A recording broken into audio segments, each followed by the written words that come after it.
503 phrases here. You bet me adjust no and Graceland Hardware Luminous Asana Grass Company Limited. Semin Cancha Sebra, dance in my papa and brother Judy, Nansa Pepe, Fira no Yabi. Say a ties, a hodo ice, so back to them more. Say a cement and a iron rostrum. Say a paint me Adobe and a baby. Dos our another chance at the board dance room. Nina would do say Ekabi. Was Semin Cancha and Yamaya Bobos, you know, location obeying here, our man for Jan Sope, also young Quasu do and say Ekain. Sasa say PVC pipes even up be say a shower tiles even up and answer shower be say heat and up was seven cancer dressing mirror on up and answer for WC and up be Ninano down eco Piemo ewo Grayson Hardware Sasa Glass Company Limited or Metima Jefferso and my name is Timankabi no seven cancers alumina shop ransom Shannon so glasses out on up ana face with tinted glasses on Nina on 70 Makabi Ube Elbrukum run about in Ketomo and next to be where the Macquanza President Storm 1, 2, and 3 would do and say Ekain. Now a seven cancer alumina shop no Yene Libos coming in a dinner chair Elbrukum run about a Casimo a have a friend of 0245 287809 0208149816 and 0322492956 Ufra Yabejo Sonia Boam na Osonia Mapano who said to me Akabi na no ana Pastor Peter Chere titi abotan Mission of Christ Salvation Ministry International was seven cancer biada amangwase yene biada clinic no edi enwe brane ensume na nyankopon wosra no emna so ne hawo na wo so no yentimi enyimfro so was Wednesday ano aye prophetic so and a deliverance service no eno eba so na pa no twene fane starting dumienu na yapom saso and after service no cancel ne ekoso was Wednesday nwumene so eno aye mission ano 7:30 p.m. Now you 9 p.m. Friday biasa deliverance service no and also starting 7:30 p.m. to 9:30 p.m. Sunday service no and no 8:30 a.m. to 11:30 a.m. Now yapon after service no Shannon so cancel ne ekoso now so you know what na say nyama bia kuti obi atime hu na wi ankwanche na etime dia mom I have a friend of 0542 65070104 and 0504 568159 phrases here. Na yanyo so na yamwana no ana sister kwa cosmetics am nkanche sebra eho ene se banko papa bi obenye bi na oso sra saso say ya perfume sa hodo na pa obenye bi wasi a bit say a celebrity saso ana richman ana face so red am nyina no obenye bi eho wasi nkanche say ya shampoo sa hodo na pa eno tremu de ana fe de dwale no oban se ekabi say powder lotion apa ana sampo kokobata bi ana pa bi hair cream ana pa me se nkwa hodo say di fatrim say baby powder na pa na say baby oil bi and I hear be on 70 Makabi, Sebatan, a pen of a party out of be oil, no, Obenya bi, our sister cosmetics was seven cancer session, so be we Elbrukum, Fosila or Master Kind, shop print mope, I have a friend of 0546656371, and I'm 0205 002719 phrases here. Na yanyo so chesonya me gas cooker ana fene free service or seven cancer of free na say no bomba de ne pene chakwan obesi se ne kama 8 minama moto no ana say moto ne ba ibeti me ne full phrases so mo asere na asa ye besa fele ne kama 8 minama e wona wa yen spray mo nyamo no ibeti ma ye was so cylinder no na fe gas cooker na its own timi wisu no for to abam bomba de ne pene chakwan ne fa beja ne se ne kama enfama obehu ye e obrekum ye ni masa isa motor repair ene di ene mehwem e ya frefre no afre 0549332007 0549332007 o friend komo bia keche bia ye no betimi adi ne ne amasa tima koso kama 8 minimum nano ana Klabaf 84 Enterprise Klabaf 84 Enterprise o se ben kanche se bomode na sha so wanya protimi wasifie na wie o pepono ai so ba koto ano se de bia obi a obetwa ni ahwe ofie ni bia no na hotimi ayefa ano aye Klabaf 84 Enterprise o se do dos ben ana so pound sentiment ka bi say ya chana dos bi take dos bi say ya German dos na say itara dos no ne nyina obenye bi eho wase UK dos nyina bi na pebia ne nyina no obenye bi ana face kiss awro say chana kiss bi take kiss bi ne nyina no oba on say ekabi wase ben kanche say ye na mane papa ne bo efo oba to fobo ana say ye de amount but mother son of Klabaf 84 so pedos awro no be hu e obrekum BP yani opanyi da mafie no ene di ene mehwe sa so na opemom se opebie tu akoton se opebie akodi ofie ana se mpo opebie nu akoton no but mother son so ba to fobo ene se ye de ma emo na ma no ne de ana fe local one ne nyina obenye bi wo se ben kan che se no so se baby bia wo ai so hia mo ne bia atobia no oba to football and so dem fofofo anya sam ketokra se opa anwan hodo na ozakono anaduane aton ana sempo ba kobubu aton no ne nyina ba se ekabi se yeti tomatoes na pe ana sempo sadis ahodo ne nyina odown ne kopiemo okraba 84 enterprise o se betima kabi na ba bi oton mo ne anwa ana fe so ti tomatoes no ana obehu no wo be main station woni jetem ene di enhwe ubeduru onom ne che ba fo ne team no ho a umetima to feso amane mapa no se tima kabi aya frefre no from 0244 016656 and 0208 340330 o frank komo bia keche bia no wonu betimi edi sere bia so ne mapa no unse timi akabi e de from akache o manyina ekrom bia no pay o ten kasa akodiem semenam ye di e down amana ni semna aye kado ye kofa dia bro eno che wi a ye beto aso e wo fiase nyuma kwa aka no obete omonka abra ise de Akwaaba sports arena no e de eto aso dendenia no enya asam kitogram mosomfo Mr. Bona eba na amana ni semno otimi ahwe ni nyina gwa kama etimi da mai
Anopay so ya do konkro farmers han sama yansa kanano ene ya de baba somo ewa Akwaaba sports arena so ye guswa ya kacha mo se uko Facebook no so ya Akwaaba FM enti bomodian se obekwadum na fei wa kwakwe show ni bi na wa hu de eko ene de eba na mu ko no ma no bomodian se obe like show no o like wie pe na wa drop your comment na wa share amafofo bi anya bi ahwe on YouTube nsuru show no eshmi live ho TikTok anase ebia uramu Instagram, X, and answer Twitter, and I first to Play Store, tuning radio, and online, so and I pay a Akwaaba radio, and I don't want to error, and I first no, Womu ATM, and the and some Ebaba Summer, Nakofidia, and the same Uramu, Awonko, Farmans, and game back so in the English Premier League now, and mu and so I day, Emma Manchester United, Bobo Kono, and T, and I no pay there, and yet it's a crack, no mum the tea, and it's the said, I'm a Mako.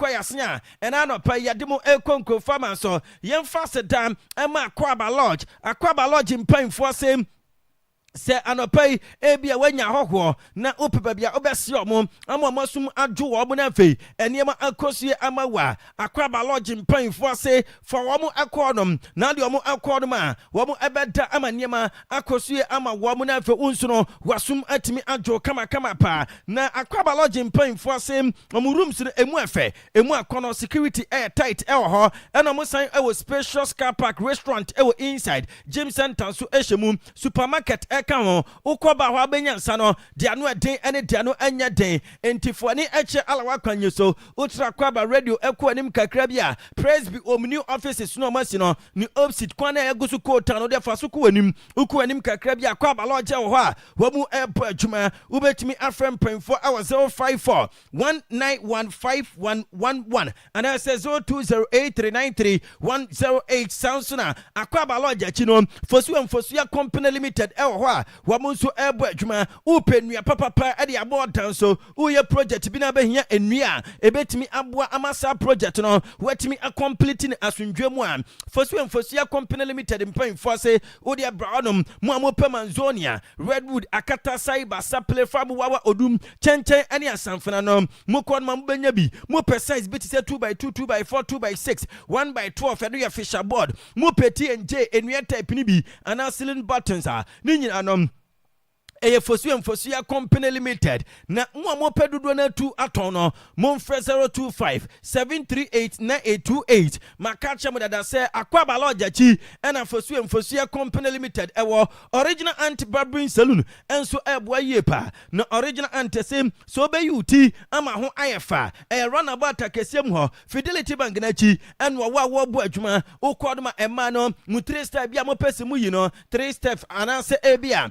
mo payment card no ni nyina no obeyi bu kama pa ena osimi mfantum anim sa guys no mu 3 step bi te sa 3 steps self currency World Rich any California card no ni nyina no obeyi kama afe ope dai kala bia bi piercing ba bia peso pierce bia no obeya ma osimi mfantum anim sese ebia oye panyin anase empanfo na mumfie ekwa animu no mo ba no ebeyi muti a e free ena nkora no nso a wo munya emro afe ba akono wo mu ekwa no ma e free original anti erane door to door services enti ba bia wo bia no frɛ no ababa no ababa yuti 0546 843 282 eno number ya the original anti 18 komo ewaso afi Adford Frozen Foods wo mu echa se upe kotodwe na manama pork ntintin akokwa ne nsa gizzard na sausage na ntwemfuru tilapia redfish salmon pala ps opa amani sardine ena fesuru tuna no mu kodoma mu benya ni nyina bi ewa boafo kwan so enti mu amabie coast amu pe na magum aton agye so mfaso no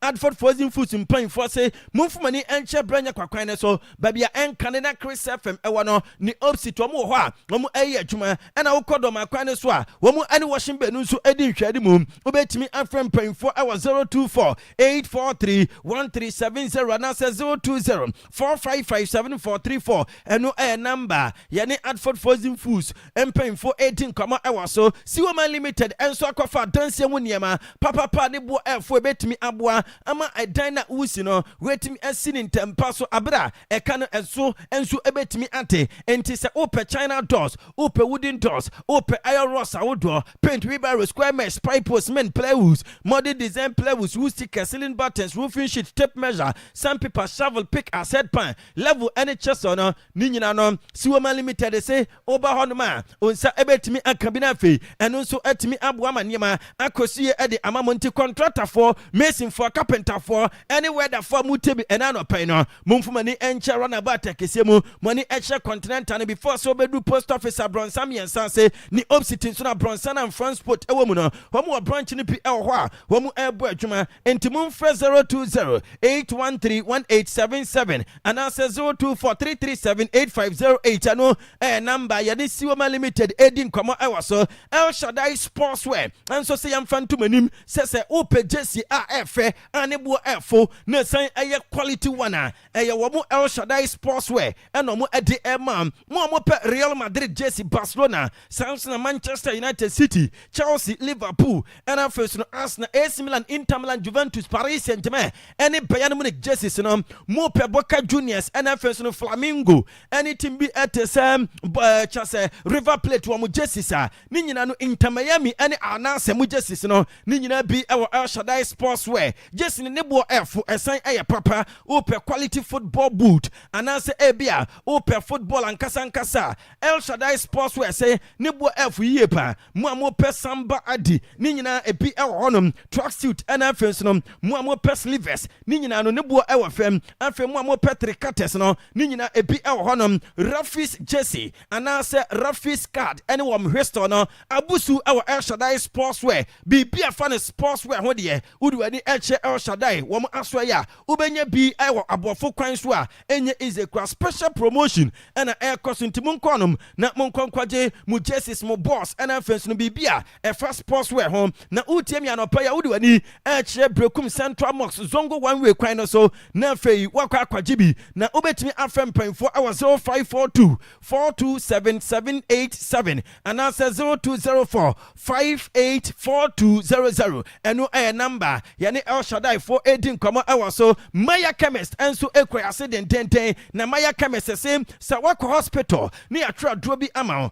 o pe bi ato de ne buafo na sanye quality one original one eye wo Maya Chemist Limited asoye ena wo so ko prescriptions bia afi abane cosmetics sounds na man mo pad ahodo ene chase eniema ebetimi amamo siesie mu ho no ni nyina no eye Maya Chemist wo mo se herbal product ena friends no test gymnastic bia pass oya no ukoma ya chemist ombeye ama kama pa wo munim de adwumefo wo honom no wo mu anim ete enti upa dura ne bo efo na sanya papa atwa eye maya chemist wo mu ye adwuma from Monday to Saturday Sunday so eka ho na wo mu HSM eye 6 a.m. to 10 p.m. from Monday to Saturday and our friends no Sunday no eye 8 a.m. to 10 p.m. Maya chemist ewo Brekum Hospital Road Ufri Biadan Station and as CBG call Methodist Ason Diner the anisa unsa nifa so o right hand side wamu honoma wamu elbow adwuma Hospital Road no so and Maya chemist ewa wamu elbow adwuma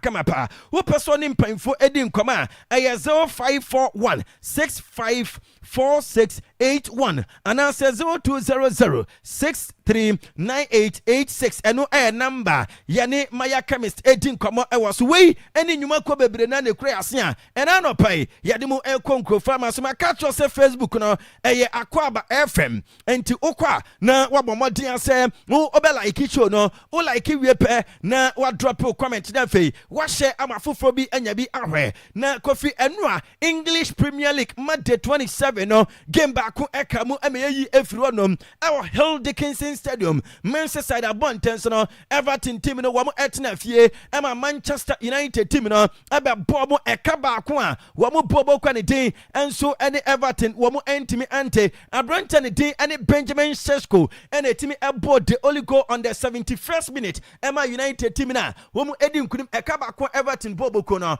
wamo entimi ante. Looking to try and send Burmo on his way. It's a great pass. Here's Šeško, surely! And Manchester United have got the opener.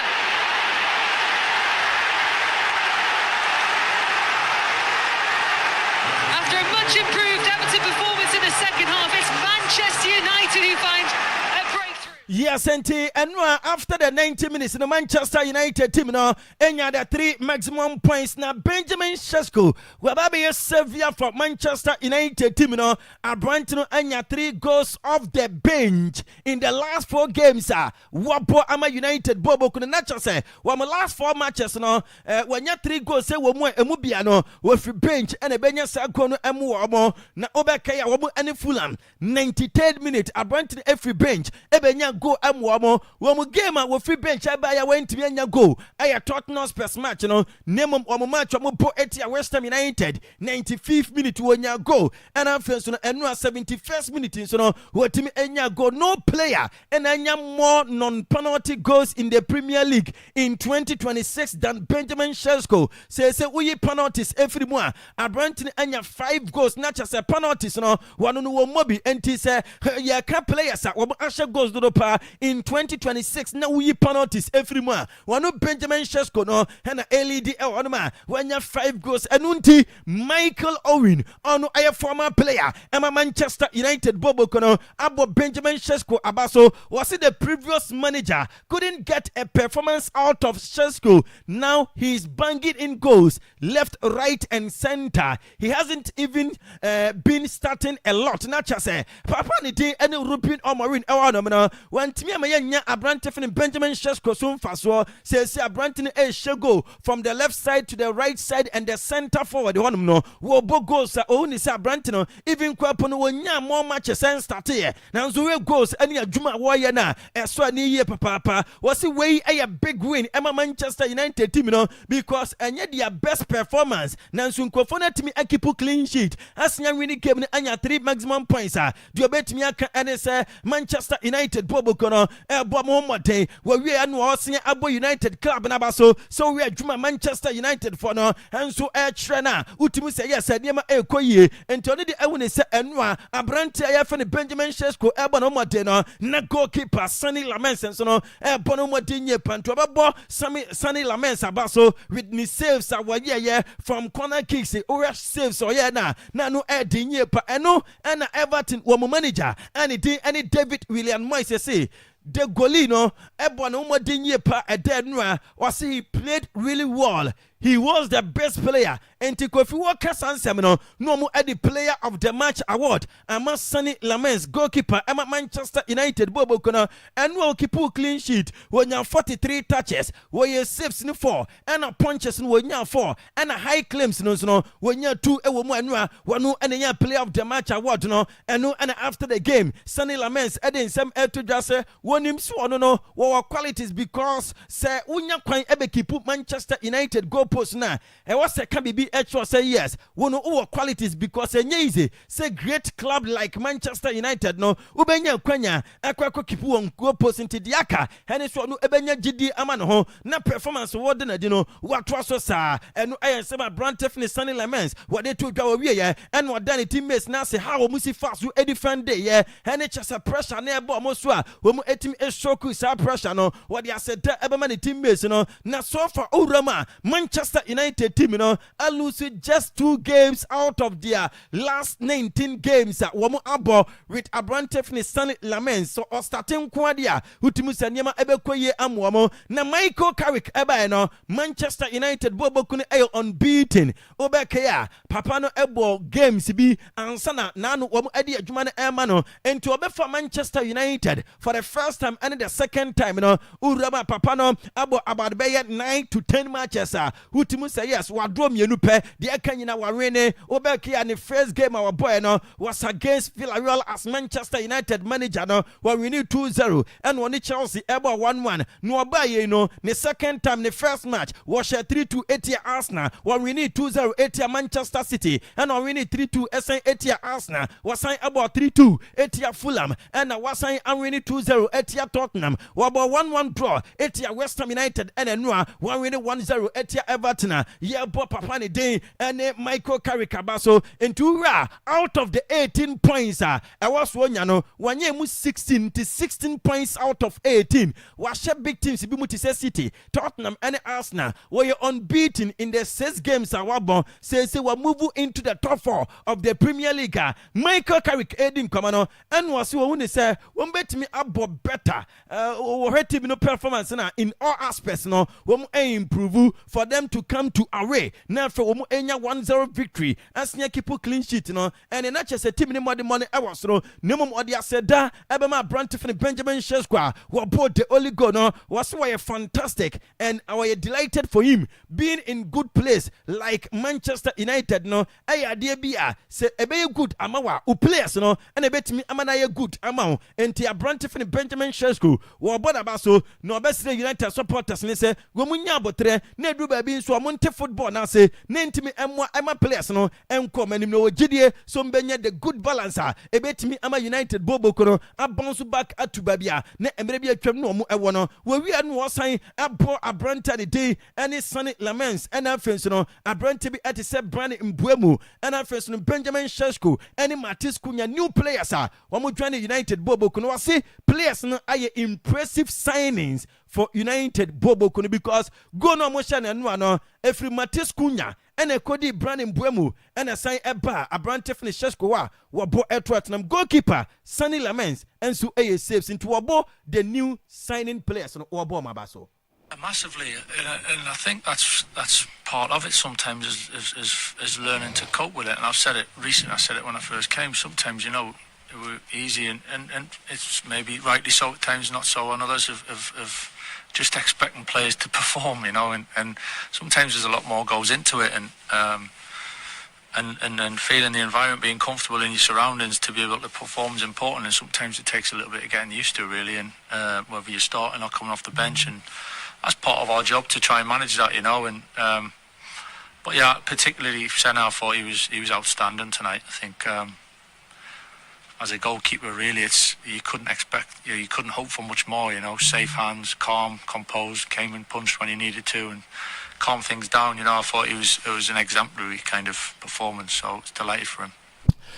And sama Michael Carrick manager Jinamu Emma Manchester United Bobo Kunwade Etuja na ose goalkeeper Sonny Lamens.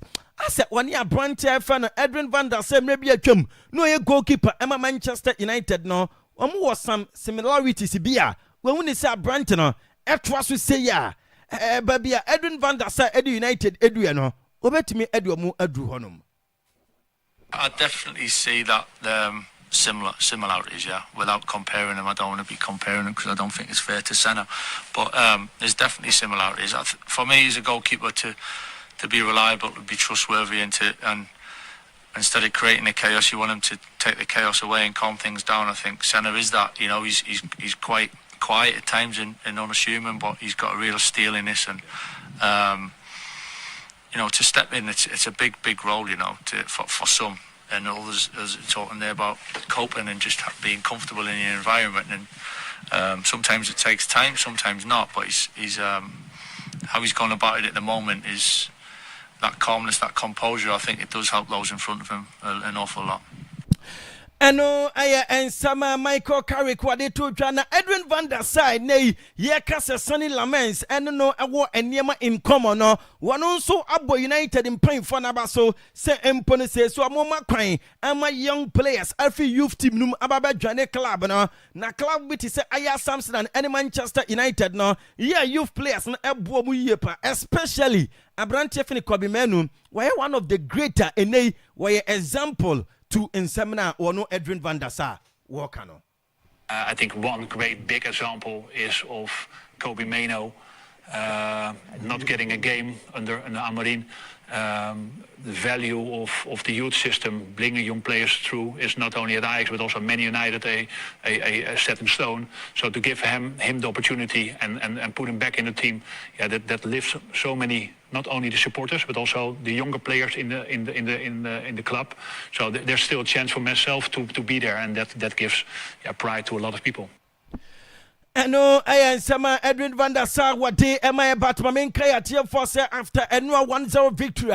Manchester United Echo Hill Dickinson Stadium Ekonya over Everton so no etimi amboa amase 4th position Wamu United team no hena eta because Arsenal after Monday 27 wamu die abo game number 28 no wamu ewo 61 points plus 35 goals. Man City etosumi 56 points plus 31 and after Aston Villa wamu so etosumi Wamu 51 points plus 10 goals. Manchester United at a 4 for more 48 points plus 11. Chelsea at a 5 45 plus 17 and a Liverpool at a 6 or more 45 plus 7 goals. Brentford at a 7th and a Bournemouth at a 8th. FA 9 for no Everton and Noah Wamu Eddie and Kukono and a Fulham at a 10th. Na Emmanuel Shea Debayo SC Wamusa Arsenal for an LED Premier League Nidia but only the only say Manchester City will win the Premier League title this season and no and Andres Iniesta so say City LG Premier League Nidia and onu so only say Barca for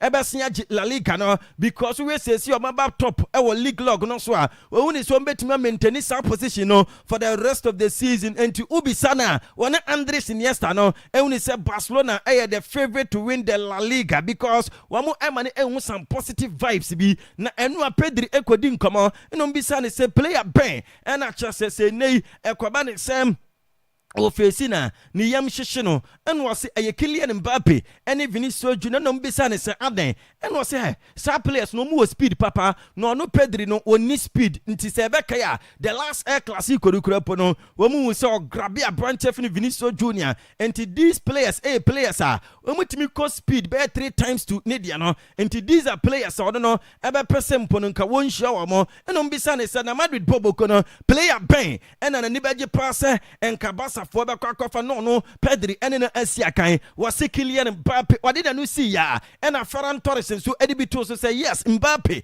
player Barca for no enya na wo mu edi ebeje yie pa but the help ene say Barcelona sporting director Deco eno akohia Marcus Rashford ene agent wo mu di nkomo for a permanent signing in this summer with amount of 30 million euros option to buy no the amate ene say wo ya wie bibia na 61st birthday Emma Hansi Flick no coach Emma Barcelona Bobo Kuna Papa no anya 61 years and they was celebrating a birthday meeting across between Juventus and the agent of Dusan Vlahovic or schedule in Niema Ediako in the month of March Sempona Brantano every renew the contract in every June 2026 now the Serbian striker no Klaus Bebrena and no Casa the lines of Barcelona mo Brantano but Juventus for only say so mu renew Brantano deal na ebe boa wa Arsenal Paris Saint-Germain and Barcelona munina Barcelona still na womu din komo with Atletico Madrid and Argentina striker Julian Alvarez sasama womu sebetimi akana. Don't forget say Arsenal bobo kone de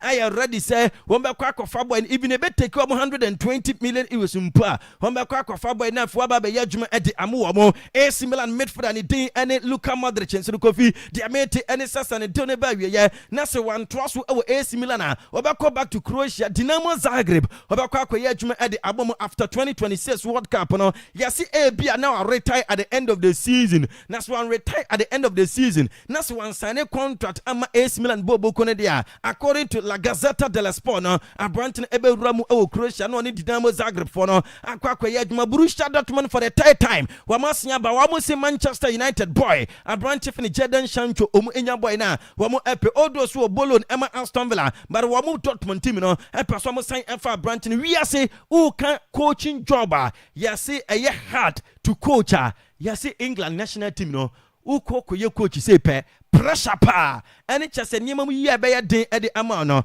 tima ni din any Manchester United etoso mienu and our friends no Tottenham etoso miensa Chelsea etoso enan and New York Jet womu enso eye NFL team womu so womu adwuma na ne ye den papa and Real Madrid enso etoso ensia and these are the hardest coaching job in the world sports and ye de amamono and the most supported Premier League clubs in United States of America uko USA yes club what supporters do pa no Liverpool 22% and a support to Liverpool Arsenal etoso mienu 16% Chelsea etoso miensa 13% Manchester United etoso 97% Tottenham etoso enum 6% edidi susa but ene yewramu ewo Champions League num run 32 playoff second leg matches no 5:45 started our Riyadh Metropolitano Atletico Madrid and Club Brugge team no and Ebo Clement Toppin and Ekwa Kojina finish channel so first leg no Ekwa 3-3 Ademola Lookman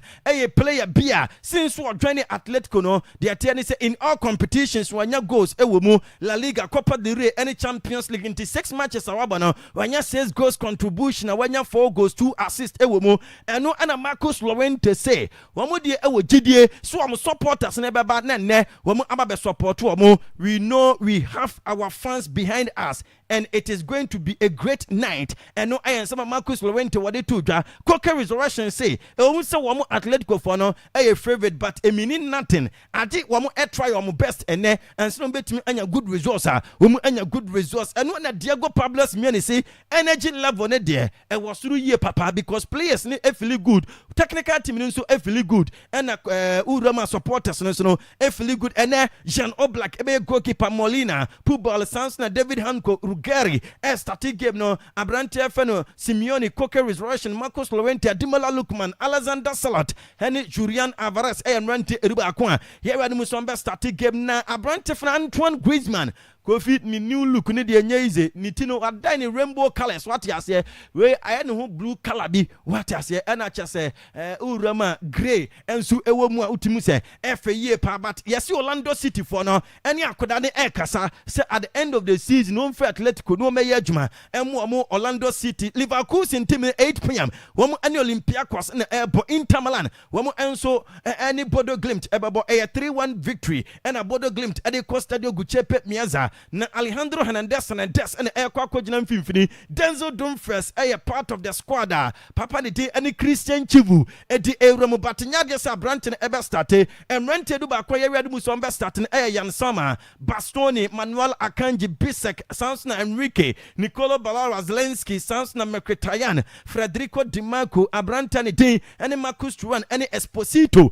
Abrante edi ba kwa mo start game no na onim se uramu e Inter Milan wo aso ya wo aplan say summer transfer no one beton players ni bi na for makwa fe bi mu aba enunti yase Yan Soma at the end of the season Abranton ebe free club ni akwa because ni contract ni eba wiye wo makwan ama young goalkeepers no enso aba be yadwuma e de amu mo Newcastle United e de 6-1 victory at na St James Park no mo any Azerbaijan club Karabakh FK akwa Italian referee David Massa and ekwa kwagina mfimfini don't forget say Anthony Gordon 6-1 victory no munya na no was 4 goals ewomu. Newcastle entimi enkipu clean sheet in their last 9 matches on Mabono, but Oma share 14 goals in their last 5 games. And Akwaaba FKs, you know, on the last 2 Champions League matches, you know, Wama concede 8 goals. Odema ultimu se ano dinye pa. Otena matches ne so Atalanta 545. Wamu any Dortmund and Ebo Juventus and Galatasaray Ebeshia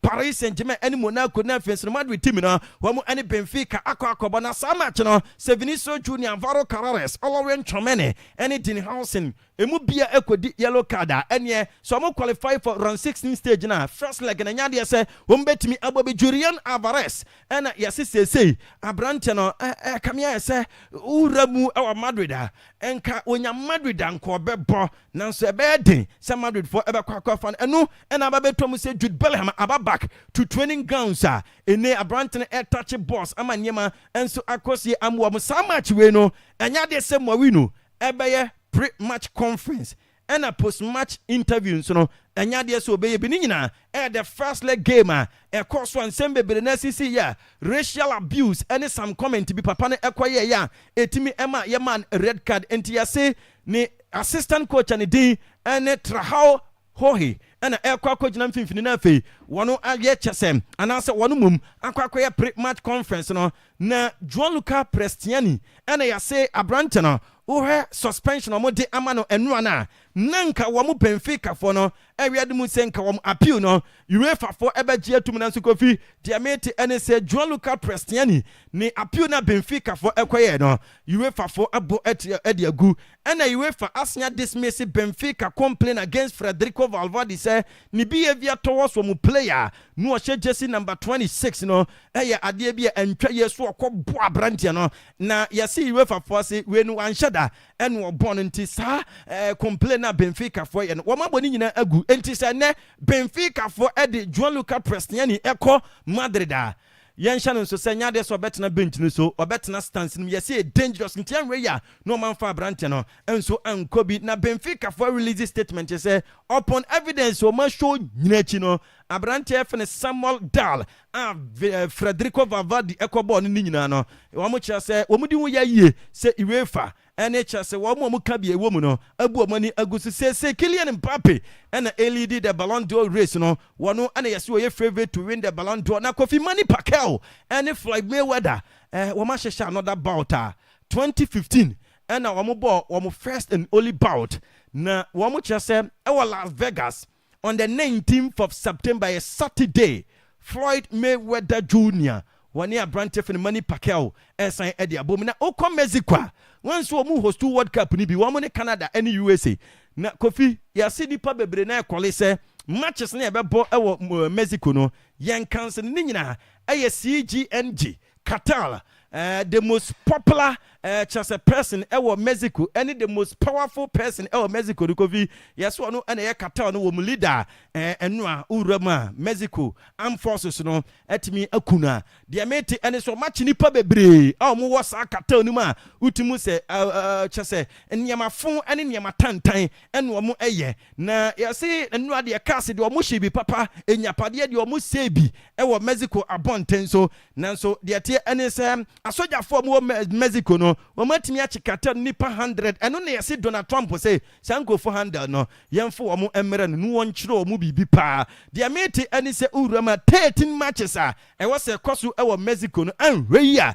no mayi e de akọ Canada any USA nti Kofi yenjina so na yemfa ene anopai amane ne nsem no ensi ye da se never yile enti mo so for Mr. Bona na otene ka say amana ne nsem wadi see Hussein etna say na yakono ho na otimi edine dia ma wo wia oshine eba after oshino dia ka be fie anafin komo bia ka kire bia no yetimi ede atwa so ede ma ha Akwaaba radio 98.1 Akwaaba Sports Arena ananopi yede ma shishisha no anya asem kitokra nonduba ye peje mu ede free jumedi so Hussein good morning. Good morning Kofi Tago bibia boko Kofi hwe ye boko ben enya boko me ho fa mi sei ebefa tie na ba bia de besi bia no mo fa ne sa bato boa yaba enya ba so ne ede no ne yaba ne yaba eno asemi Kofi no Bobby two na me sorry. Sir. Share. Ye na no do actually. No man is try me see. Ba be the telephone ti. Yeah. And the treble na me no nyina ye dey. Na light for the moment ayi for the from the nsuo no mama ye ndwale. Ani asem yo almost my communicate bia. Me consider nsuo na dwale yo. Ade ba kwa me ya na me. Ghana water for no mu ni letter ni bia mbetu ma twere say. Ade ba kwa me ha na you see. Omo a ase omo ya ba adwuma me no omo problem ba ko. Ghana water for no. Yes, nya Ghana water omo maka nyina. BBC esenka timamufo no omo me sampa say na ekọ no. No ma yedi. Ya no mo refi say ye no mo soma. Omo yere mo no omo ma de ya we say na esi. Na ye de ye TV. Obi ya we TV mi o me ba TV si e me anya fesa say no. Many sing na and I Richmond I am sir. Them tear ni. Sir na tear. Okay, was as mu grandma say kesi ka back. Sir. Empuni. Bobby, ye. Yes, work up no one basem. One basem. Serious. And you say what later be akoma. The nobody attack you. Now, you see a whole lot of things and of course for Mexico. Okay. Now we shouldn't forget some Mexico hono. On the ball group games in the yeah. Particularly Guadalajara ho. Eben Jalisco be Sa CJNG. Okay. Jalisco New Generation Cartel no omoye base. Okay. And the entire work up and home ba asem ne say nipa na ene omoku no Sunday no omoku no. Oh yeah, very powerful. Me so omo nim Joaquim El Chapo Guzman. El Chapo na or that jail no. Ene the same bounty of $50 million. America for the 23 so. The same figure and a US for no at the toe this Mencho so. Okay. Now, what him say Mencho drug lord we no. The first attempt Mexico military no any police or the intelligence unit they decided so mo kwakwache no omo the rocket launchers bomb gun down plane no ma helicopter abind there no emu nipa 9 Ghana for men kamo ya omo shedwrebe from the wreckage and you can so be a powerful in fact just $50 million no Mexico for no so are they $50 million equivalent in Mexican peso say who are obetimi aboa lead to the intelligence ebema yakwache Mencho no. Onso be jaka so in total na akwa kodu $30 million. Enyes kaketwa. Obi a who say Mexico for no omo share border with California. Yeah. In fact, California state security they declare the public enemy number 1. And he's that powerful. Okay. In fact, ne cartel no a paramilitary because it was kept to the level say yes in the last 10 years cocaine and on na dey back power ye pa sa fentanyl no now fentanyl no last year nko nipa 48,000 US. Wow. And in fact ono so no the primary producer can be a primary producer na say about 76% of fentanyl na e wo US no on the deba. Enti onamono nkwane ne cartel nensa so nipa be 30,000. So when we talk of that person, you should know how powerful ne how Kofi oye dangerous to US man no. Yeah. In fact, when him say this Mencho ya other TV so na no hu nwi sa no. Kofi in the last 10 years in here, yes the drug dealings in amount estimation etwamu $10 billion. No ne ire na o ware adwuma no yes obeye o. Ne yire no ware no ne nkura brembe age 7 e no mo fa na no hwe ne yire no o mabusua no mo millennial cartel o mo wi afuo ne yire ne expert in money laundering. Oh okay. Your friend Rosalinda Gonzalez Valencia ono so kura ko jail ya ne ade o mo gusudi na asem enti adwuma no wo ne ba na the age of 14 where they are mincho ne ba na the minchito eno atoni tuo ne rocket ene ne grenades a obe use te se usu a na papa to sekan ne aso ne ade agu ho no we ne ya to grenade na ne tuo ne ye customer ketwa no ya twro ho CJNG 02JR na say cartel CJNG no ono na ye second in command. Wow. JR sakra ne order mo shoot to first plane na ebe hwe ne papa wo Jalisco baby e from Zapopan. In fact, time US for the chain ne ba no mo chain 3 times ni nyino mo jai no. Judge so ni evidence. Ya chinu ko ke be ya nkrema na. Was no evidence. Now there's an audio circulate to US Emencho last week send a warning to Mexico police headquarters for the deal on what take catch on say Oma Muscadi and Amos Restreje. Some of us are your friends, they are among your friends. But what about try or trauma say something for our headquarters or 30 or Munina location. And so otisi omoswa sebi omon kraman nyina obeku na so on yire ne mani ni bibia so no nim say attack neighbor and they were ready. Now the difference is that obi already can first attempt akobombe a helicopter now June 2020 COVID time no security and omo panyin no dano in the whole of Mexico no your friend Omar Garcia Hafush time na Omar Garcia ewo Guadalajara ho te say Kofi Boachi no wo Kumase no before so omode ne ko amana ko he Mexico man nyina so no Omar no time na wo Guadalajara ho no Kofi nim say this MNcho felt say or threaten or hano enti awia kete omo le ni ambush kuni security nyina ono anka say the bullet 3 nyame na fa fie na wo it were that dangerous. That is the reason why in here America for no no me much concern about this. Never now much no man one a life imprisonment plus 30. That's the amount of life imprisonment. So one more over side is 30 years account. Or the 8 years. I want to work in El Chapo. In fact, Colorado I want to the facility or one heavily guarded. I want order. High steel concrete or no quality never know at the age of 25. Wow. No much no $1.5 million ego no as physical cash. Don't find your Amutis Kazu. Me say El Chapo Guzman or catch na buy say buy no man will pretty freely or obeti my Mexico kwan na. Wow. Obeti my stadium or person or obesi bibia hospital schools buy them for the sika anya Covid na one cartel abedru the level say onu betima your mind ade bi amane de bosia kwa skabu but omuntimi ndi ehye form ne nyoma bebre and obody to rocket launchers omody to grenade omody to tour M16s assorted rifles omody to nyoma kese bebre nti amantwo nkomo na de Kofi we that dangerous. In fact unim wa employ the man ne ono so primary traman for so powerful crowd than Claudia Shimbun president now government to so kakra open we powerful crowd the same Claudia Shimbun Mexico man panyini no Kofi ono no say uye soja ni panyini because adwuma no so ayo omo chain no drug traffic 2 times for California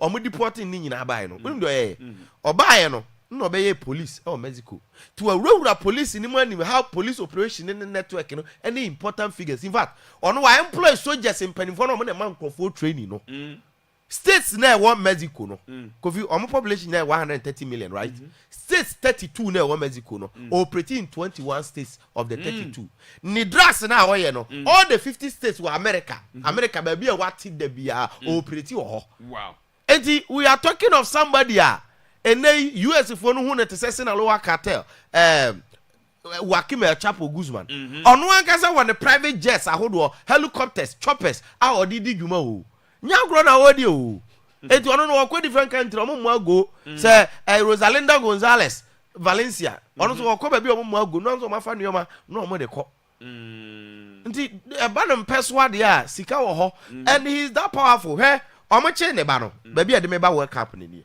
neba no omo immediate retaliation yes omunya batisi krom because across the 31 states no omo 21 32 no omo no operating 31 omo che neba na first one na nkofo ne tisi krom into public buses fuel stations omunya duru na omo atwaja de atum na omo hyehye kasa kese na omo block highways ni roads ni ade nyina woni say Guadalajara elko Jalisco horo omo mayor no issue red note say obi answer them no matter the circumstance because upia wu do you mean say o yare ana accommodate share them because of one person.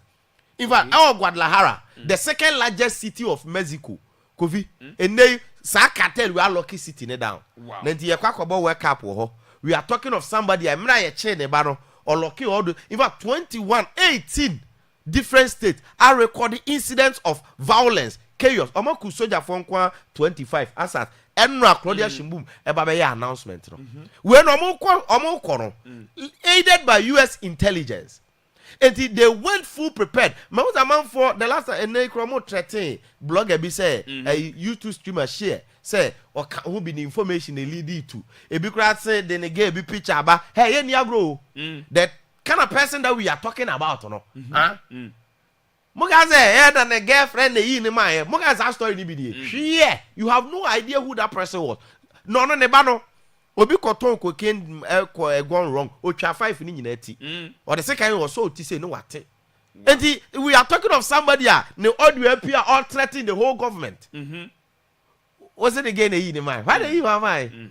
You have no idea what led to. And the the US for as to what extent and intelligence AAD to the arrest and NSA eventual elimination of this guy eventual Omonka. Because him say level not rise through, you know. And then the cartel now grow bigger than say a lower cartel. Because El Chapo demuno ne mane ko what I say? Yes. And be no ye na dwen say any ne ba na em nchito no ono me second in command ti say BBC no wu because the moment you become the head, you become the figure, you become the target. Into ono wu pe na ka ne ba no so ne call for life yi. And among for the Rosalinda ne ninua Ebako already no na konta ba Rosalinda ni nua e no mo che one Eminchitu nti omo nyina dem na konta ba ko dem but there is one other guy ono so aka because Rosalinda ne ma me mu 18 na hono mu bebre drag laws say be oku ya we wo ho oku oh yeah govin ko na head no ye di agura mne be ko but the enti am say work up no asema ba ho nie kofi unim say before say omubeku emenchu no na US I declare CJNG no as a terrorist organization. Now what this means ne say America for ehu omo te say ISIS, Al-Qaeda, and all those terrorist organizations are omo wiase no. And if America for believe say there is active terrorism, the cartel no others here in existence regardless of say omakuni leader no in existence of this danger say nkura nyina nko school from eno manko eno manko oya akranka wa fili o kofi omanko school now there is active terrorism aka many months near wake up I say I'm going to say I cover 3 months good so I wanted to do some research 117 days and look at this say your country be try to host work up because of Sanyoma wenti ye movie ana because ye bo one group ba ko pe de be bo ho monta mo pe ayi US ba bi for mo nkone ye mo ana because if there is active terrorism and when they can do anything omo to the work up na a target some person omuji omudi omukuta professional military training no me say papa no wa double soldiers for akatua wa quadruple no and wa fa omo adwuma and omo ma ne nkofo ni training so the same training na soldiers ne wo no and we be na ne nkofo no wo na kofi obi launch rocket ba ko onim say de ejawo omo cars omo bibia o omo ye paramilitary they can face the government or Mexico squarely I just say US help internally they are no dey in fact you wanna hold the cartels no enye ba ko be o Mexico na okay kofi fie bia mbi wo eti the atene say the cause of US na ye much bigger concern pa say ye ma ye ni ko because say no nkofo no omo modus operandi they say unya chi omo nipa na unya ku omo nipa omo so betie si town unim so omo parody account bi o X omo ku e ba say ementwa wuro and omo ko posti say ope won kwa ma yehu abonten the whole city of Guadalajara bo obia nkwose dem obia se dem that is how dangerous they are yem form niagro money power influence omo obibia means what was that and you cannot stand them na nipa omo employ over 30,000 all those cities no network na kasa nipa ewo mu over 30,000 and nipa na ye kana sef no or ye chief commandant yankasa so say bibi say koso in a country in less than 2 months ni ade ye ba bebo a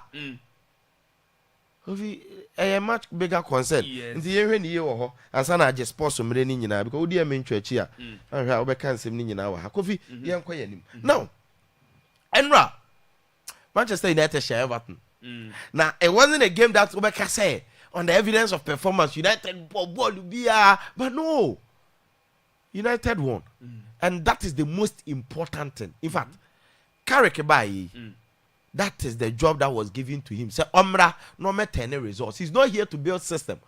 The entering mandatory job na yedi amano no. Carrick is not here. Sir, or Babe Sheshe, Tiki Taka football. There be, he is coming to make sure that results never start day. Abba.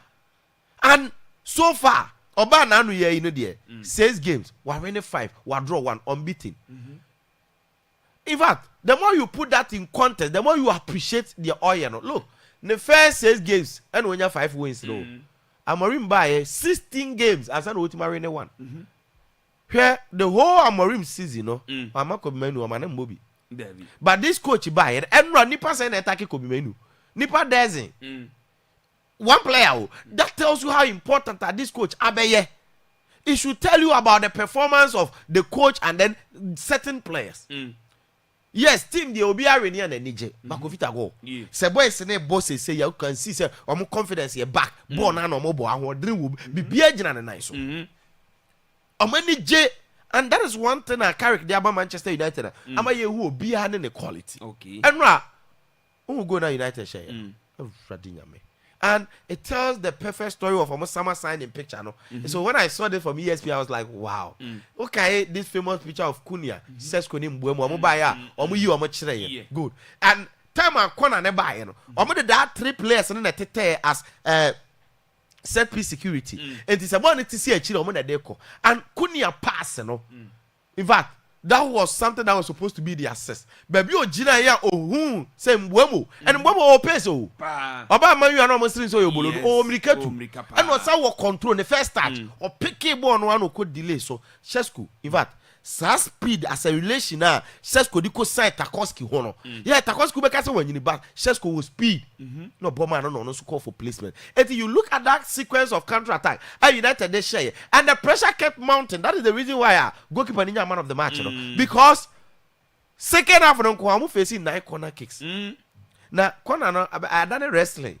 And na music of what just asking for this idea we about ball. Because the corner na the PPN yes 9 times the goalkeeper was ready. Not just the corners and free kicks. The association you know was saving. Shot and Everton for the Bunina. Samuel Gomez was overwhelmingly the man of the match. And OJ. Okay. So clearly the most important thing here is results. Now Manchester United that we are talking about, or you 3 points clear inside the top 4, or you 3 points above Chelsea. There and there. So man TV and share, nyame kwa na mabaka. There and there. So man TV and share, nyame kwa na mabaka o. Me no munyina na efiri mana. Aha. Enti uwo bibia ya so ye dey. Oh yeah. Now they are playing against a side that almost system. So why Club Brugge for no? Omo problem pa ye defensive organization. Any awareness. Apart from it no. Omo ye very good in terms of attack. Nicolo Tresodi the German. Kofi performance or the Club Brugge. This season I think Champions League is having about 5 goals. Nye Nicolo Tresodi nkwa. Almost say Kutabrante the Christos Zolis. A Greek boy no. Also has been playing very very well. Only said Tresodi in the last 4 games so he's on form. And Club Brugge when it comes to attack, about the needed confidence and everything, that is how they play. So Atletico Madrid for also why are weak defensively. Atletico regardless of the goals in the games from defensively concede goals. And yes, Jano Black imposed. Obebo either Noel Molina and Marcos Llorente, but I think he will go for Marcos Llorente on the right. And then David Hanko and Mapubi and 4 and 5 in recent games on one able. And then at the very top, Ruggeri, former Atalanta. Then in the middle, Koke and Minya who say, on the Alex Baina and the best partner. Pablo Barrios is not ready. And on the one about deep midfield. And then there is Ademola Lookman and Webenya position. Giuliano Simeone in the ball, also the regular starter. Now attack. Griezmann, a player by call, then a partner, Alvarez. Now in the first Champions League against Club Brugge, not partner. Now no against Espanyol. Who's a let's go to the Fiore 4-2. Yes. Or the solo partner Alvarez. Griezmann. Solo scored 2. And the Neno solo best started because after scoring 2 goals, I said come bench. And now say because solo started so. They be announced acquired to say obo solos. Oh here Alvarez. Oh here we Griezmann. Obo Alvarez oh here Griezmann. So our headache will attack. Alvarez in team in middle. Emma more like Griezmann team in middle. Emma more Alvarez this solo to attack because we are Salvador Koke. aged. And that's when you need no when you're aver Griezmann also when you need Fifi better. So I think coach was selection here, but regardless, in as much as it's a game I see two teams, it's a go be pimuno. I think as I let come out the funny team for so every game. You anymore, but coffee game with you and so motivation. Now the catcher was say Inter Milan. Any Bodo game now Inter Colusu 3-1 a move. Coffee 2 goals deficit and easy. I appreciate Inter's form, particularly domestic football. Only in the Champions League round, only Arsenal and Team question when you fear 3-1. So it tells you about Inter or when played at home. But then Inter should be prepared because Makato say nothing gentle. A coach at the man Bodo Glimt. Now the team no, my friend attacking machine. Okay. What's attacking machine is you? But they don't care about defending that match, but goals or measure. In fact, also I'm only gonna be here. It was my rest full week. Inter they question Lecce 2-0. And on Babe face Inter. In fact, regardless of the players at Inter, the names that you know. I don't know if Lautaro Martinez might be available for this game. Regardless, the man Kunom and now why I'm make it tie and my equable game. No? Inter should be ready because defensively they're gonna have it tough. Kasper Hogg. 4 goals against the biggest teams. Hugh. And also Bogos. And you talk of the Bian cry to Namibodi, Hog the Hook, born or more for this Norwegian Bodo Glimt. Kofi so much one go a gab and a better. Side game win, so I see go the same thing. Say Inter go, Amusubeshe go. Whoever wins, yes, the win might be with Inter, but 2 goals to Kofi Mame for me to believe say Inter beat myself. Emu Mame Pau. Because Tima was shall be there. Yeah, they will come at Inter. They know, say, defending throughout the entire 90 minutes means secure more win. What does it? Yeah. Because yes, you invite pressure, and also the attack, they will make sure say, they will come at you. Run it, pace. Okay. And it's a game that Kofi and the Inter free man baku say. Now I did qualifier right? Newcastle 6-1 there. And there's all multi win. The moment fan got Tom match in my bet for or Monche because we should be 6 just bit machine if you and I'm a boy. We are no more just can I say you man and there's some Leverkusen who shot 2-0 we win and that's why I saw Shana boy. Kofi, you have a code in the moment. Read me the code in Akwaaba. And second quite heavy. Eba nanka be dey atoso ama wo. Nanka ya hwe. Okay, manya no wa ha. Enti betway 2 course ene. Na course ni nie. BW 3F 28 B2 A3. First code BW 3F 28 B2 A3. Second code BW 3F 28 94 5F BW 3F 28 94 5F. Good. Okay. Yeah, that's see. I know Hussein Adam Sana Otenenka say Amranism or DSC. We no osama betting code account say fakakra 23 utie ya ebredu anwumre no ye bebobe non krona se kunu nduma kwa na start sere bomodian nepe sample obakra atwechi live on Facebook Akwaaba FM on Facebook no Akwaaba FM brasisi ocean eba na otimi adene dia mana sana so say pillar of hope was seven kanchero sem so we Ghana ni ai so akwantum krobit America sasa na Virginia no na opese wo ship ade free Ghana eko anasa mpo de ade free Virginia na America we piemo e Ghana ase na se brikum no wasem nkanche se babi bakope ene se wo down eko eno a pillar of hope wasem nkanche se Shannon say ohia cars na person ship anasa dan se nnuama nyina carpentry tools machines ni nyina no ohia bi sample e de free amano ne e de brewa ye betimi aboa se person ship de free Ghana ase no de kwa ne nyina betimi aduanim ba ko da sumdwe kwa so se mattress awodo na ape se ye ken na sa queen size ne nyina no ye betimi aboa amana timi akodru abrochire ba bia wo pese kodru bia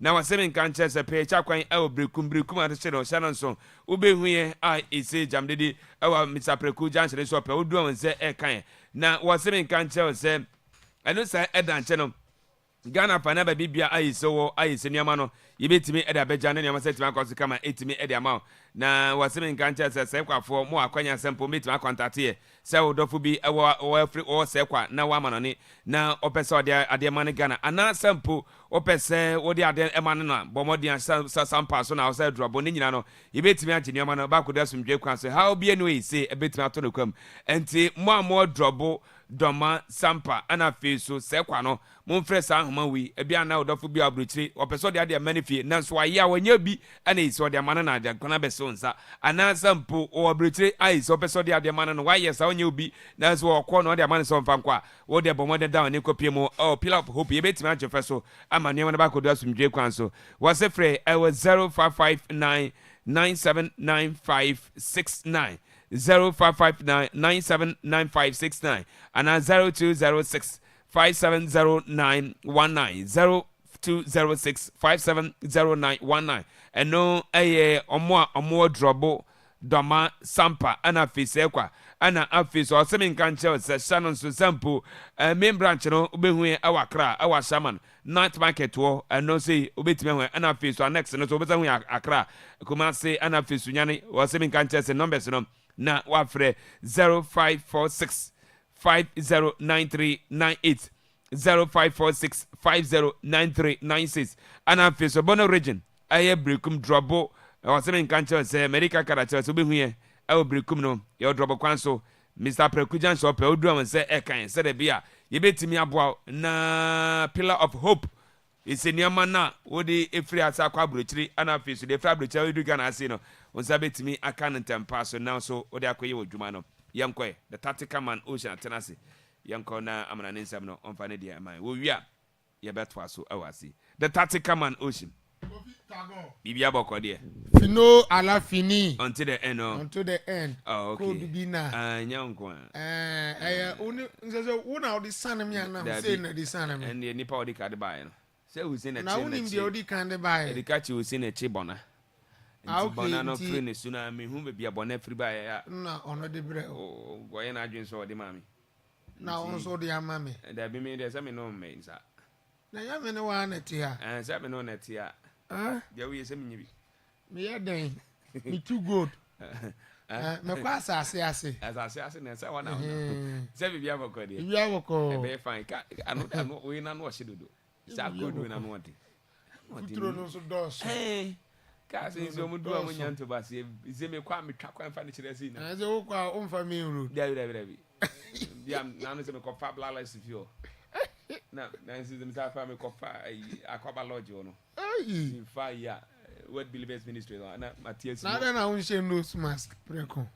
Odi tira nose mask but to there. Say na ni oja for yes she to be 3. He say oja to. Oja. Okay. Right. Ma ye. Coffee. Ye. Me entie for. And the return leg of UEFA Champions League playoff games now. Yeah. And 9-8 Ediegu. Now, maybe be review games, maybe be preview games, But before that, my main share stories kakra kufi. Here say ye di hun command pay. And now, breaking news about Bontin from Netflix. In fact, omuna me who story in the first because me who story na me doubt to kakra. Okay. But me call Netflix for Omo X and formerly Twitter handle. And a story in that hono and me who say indeed story near no cre. Na the Omo train and say the rematch between Floyd Mayweather Jr. and a Manny Pacquiao, the Pac-Man. The money man. The money man. And Chebia e baso. Nyamia Doma September 19th this year. Wow. Yes, and no more rematch in Ebaso. Now, in fact, a highly anticipated clash because we don't need the Okay. If you said the last time Omuko General Ringimu, Edim Takwasi so, it dated back to 2nd May 2015. 2015. 11 years on. Wow. Ache. Bossing about Nanko Muhe and Musenka, Yenya rematch. Nanka and settle score because the one else to say, judges, ruling no na fair to Manny Pacquiao. Yes. And a bit so for the boss in technicality the fast bia one attack baby interest or land more punches. Yes. And in Nanka, bossing lovers no no say anka we dear yen sense to be now finally no yen fancy to debate. Now eventually that is the news about Kofi Obi anymore. The last time they met so also on the judges scorecards now, a unanimous decision in favor of Floyd Mayweather. Yeah. Because all the judges, you know, in fact, one judge equal the man, and I feel 2 judges a year no. Sorry, all the 3 judges in equal the man. There's that 2 judges, you know, or we not score the same points. Okay. And the moment you know. And to first judge in the year 118, 1110 in favor of Mayweather. And second judge in 116, 1112 in favor of Mayweather. And third judge in 116, 1112 and also in favor of Mayweather. Now, about undisputed, no unification bout. Okay. Because not the WBC, WBA, WBO belt, and then they go so. And one other winner, no. Now, Kofi, who you emerge as a unified champion in the welterweight division. Okay. Yes. Now, that fight was the fight of the century. At the biggest bout happened in the history of boxing. And it's about yes, because of their track record. Any near man, not 2 boxers now. I ain't it was Kofi so far. Sir, 2 boxers now. Who is imagine as champions in 13 weight classes combined. 13 weight classes combined. Manny Pacquiao, he emerged as a world champion in 8 weight classes. And Mayweather also emerged as a world champion in 5 weight divisions. In their treasure, they dominated their era. That era, they young pound for pound boxers and now water weight boxers are with your Mayweather and Manny Pacquiao. ABC that. That is why I not do Nigeria pass on about no. Na bout of the century and then come up rematch early as possible no. Okay. Again, it was a Kasama from so Kofi had the richest bout ever happened in professional boxing because in terms of pay-per-view nkwano na $53.1 million pay-per-view yes. Wow. Say sika short time ni HBO mo beje. So amona eba boxing at say eba ball like eba DSTV ni say go no. Eba omo a omo nso televised boxing na omo wodini HBO na for show time. Okay. Yes. Omo dey say money ne kama. Now Kofi a man for be I start a raise questions. So these 2 great boxers in the omo pass omo prime. I understand say omo nye active boxers be. Mayweather dey say will retire. And Manny Pacquiao also returning back to the ring July 19th, 2025. And only Mario Barrios ever be come a split draw that bout to do. And Mayweather so after also one Logan Paul and also annual breaky. But you see, after 2015 though, Manny Pacquiao they Okoya to 2025 no all retired or some back. But Mayweather they after 2015 no, Kofi wako couple of bouts.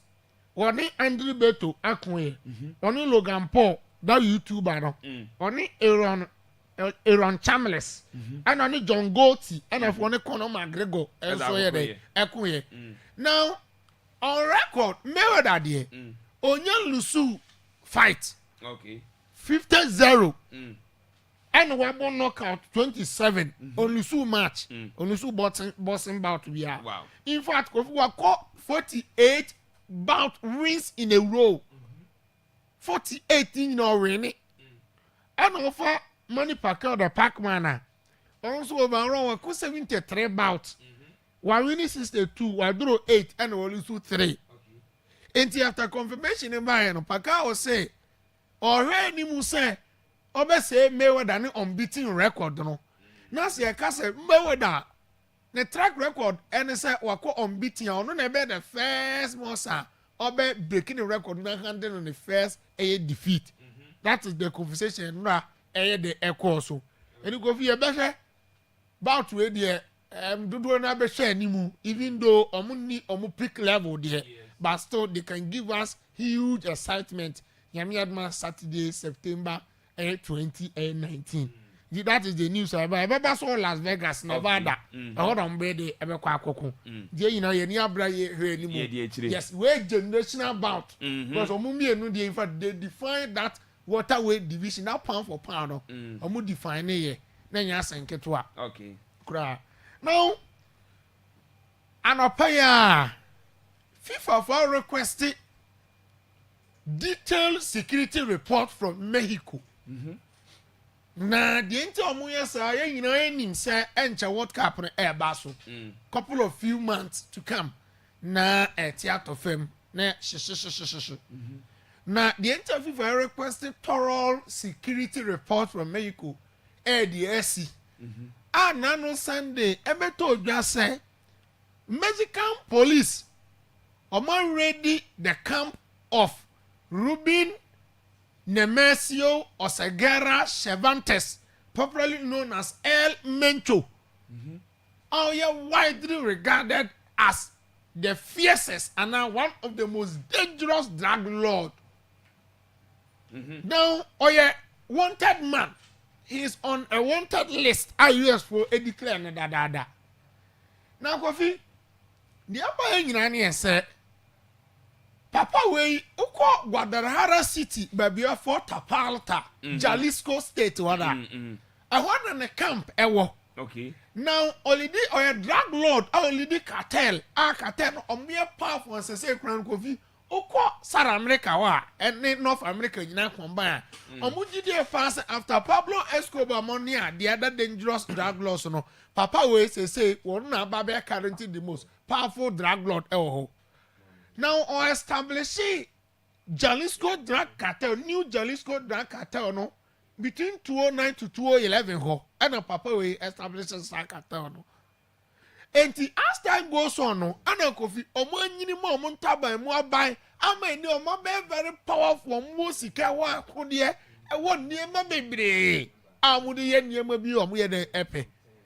Now, it is believed, sir. Omu manufacture dangerous drugs. Drugs are coffee. Unuma edit there. In fact, who ankasa. Drugs are any allowed, say even across the border, including cocaine and nyama baby. Now, omu tresa papa we no coffee or transported drugs at the 50 state or America ho. Enti Donald Trump mobile no way or ten cartel no. New Jalisco cartel or ten or Obama time. Okay. You got a point. But no one to say maybe about Bobby, you know, make a CSA bear powerful say. Enti Papa Feno Donald Trump better than Kunjano Soano. I don't must start to so be 2 elemento so sa. Enti Oma declare wanted. Nyenne. To my reno muno. Enti do baby crack of no more pen no. On Monday, a reward of $15 million and a tunity to say. What bit more important information? Our man watching Rubin Nemesio Oseguera Cervantes, popularly known as El Menchono, or Municipal Bed Ebemau. I knew Sabat say, my a branch of your friend, a chisal. Yes, or not Quacobois, I'm only leaking information. I'm on Cocochi El Mencho. Another story so PSA. Omu Tracy Ababa Webi. Now Baba one echo Jalisco tapata ho. Okwa papa fell Mencho ho. Enti through that no mu Tracy Ababa one any coco hum babia El Mencho ene eshe. Mama sa story ne the Ababa one the end me down to kakra. Now Kofi the the camp of El Mencho buafu because our huge influence. Majority of the youth populace more Mexico ne there. Papa no control mo. Sika I want mo hono donso. Enti o mo bofu pa. Enti filling station o be dura na o maka chense o de on pass mbia. Fa o car ni gina ho. Nti muntutu car ne nko mutu car ne fira na o mo twagya ye de. E de ato filling station no o ma she cars ne ma bebre na ekoso. And Kofi Basa na ekoso e wo Mexico no. A grow day by day from Sunday to be seen.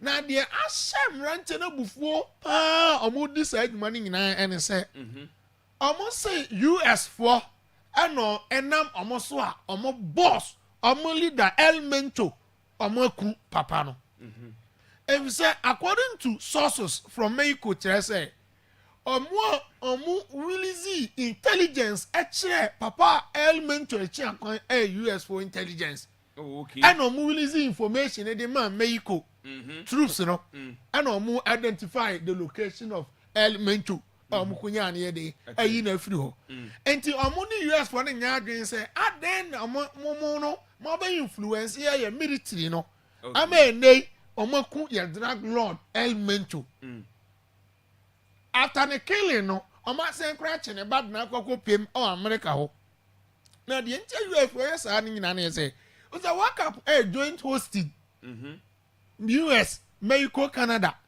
nti they see say papa wey there o kan mo terrorism nsɛmɔne intertribal war ɛne saa nneɛma no yɛntɔn nubɔ no ne saa nneɛma no obi o hyɛ akyire ɔyɛ in fact the backbone of saa kakabe nsa na papa wey so if they have been able to eliminate elemental then it means say finally no they can uproot saa hooliganism ne saa drug way issues so ne saa nneɛma no nyina nneɛma basabasara ɛde ɛkɔ so no ɛnti Kofi ɔmo yɛ de etu saa na mo no asɛ sɛ ɔmo yi papa no de afro isi Kofi me kan sɛ me kyerɛ wo ɛwɔ ha sɛ baby amra wɔ no sorry baby a power wɔ no yɛn kamera World Cup way Kofi ampa your other World Cups from 1934 1938 mo time na war ni ade war World War II ni we war controversies eba Italy mo time na Benito Mussolini mo ho ene ade and other World Cups so Kofi controversies about won kata de ni ade na mo say sports washing any whole lot. I can tell you say this World Cup and Kofi controversies about ho pa say na no me catch the number of nkrofo mo cancel or mo ticket and mo visitors ọmọ no bẹkọ akọ pie so ọmọ no kọ World Cup le bi enye na start here my catch say we will be follow geopolitics and international politics you know say the world is sitting on a time bomb because there is huge tension in the geopolitical space conversation and now we are number catch say US want a lot of countries baby they want talk enti na no omo wura mo Venezuela kwache omo man pan Nicolas Maduro again omo san ko kan kire Greenland for the mo masas na mo tese ne ba ameje and I see for customs and law enforcers agencies omo kwache mame ba kuku no any same bebre enti amanfo pi hu ni say e ho nye safe grounds to host a competition like World Cup I've been cross start crowd right money other people and start omo kasetia Kofi yeda sorry nano Sunday say omakoku ementu ene one of the countries on be host World Cup games ni bi no Kofi tension as was serious tension as we anya senketwa serious very very serious Kofi we bia we omo ye hu ye nyeye anka US ni senko mo host World Cup we US no ai omo ni Mexico nyina ai ni kwanse omo host World Cup because of the current situation no just that e bia omo ye hu ya enyi now Kofi no Manchester United winning against Everton away now after the game what tie sama Michael Carrick to dwa one ne be ya adwen o say no oye very much aware of the task and the challenging game omo kwakobo Gudisim sorry Everton for new home because also no as a player anytime obeko bia no oye de obre enti oko as a manager no need the task ahead of him but see Kofi Enra it wasn't a game Manchester United a ball good football sir but at the end of the day omunya what they wanted the most important thing and omuye de enyai enti as we speak Manchester United they still remain unbeaten in 2026 10 Premier League games Michael Carrick still unbeaten Manchester United in the two separate spells now Kofi say he has won 5 Premier League games in 6 matches played so far Now, so person who say improvement be about adwuma as compared to Amorim time back. Kofi Amorim, I answer already 5 Premier League games and about 16 Premier League matches. Answer already 5 EPL matches. So if Michael Carrick Abo says and winning 5, it means we better record now Amorim yeah, meaning there is a change be our Manchester United Bobo Kunu. Now, Michael Carrick understands the Manchester United way. McCarthy say, Manchester United, they are in the mode of British conversations. And it's all the completely different manager, only any knowledge about British football and English football bar, or best struggle. Because they have a traditional way we are running Manchester United, and Michael Carrick take that box. Rich when quite tactical board was never quite go in fast by. Because Manchester United typical counter-attacking team. And this was your time or more successful under Silas Ferguson. 4-4-2. A mobile counter-attacking football. Sharp no more do opponent go area. Yeah. And so I Bono Everton for never attacking Manchester United. And it was a counter press. Okay. Bono Baby Matheus Cunha. Now Bono Baby Matheus Cunha had the position of the goal scorer Benjamin Sesko. Benjamin Sesko closer to Matheus Cunha. And the Bono Baby Matheus Cunha when Brian Bomo running into space attacking the central and the wide channels.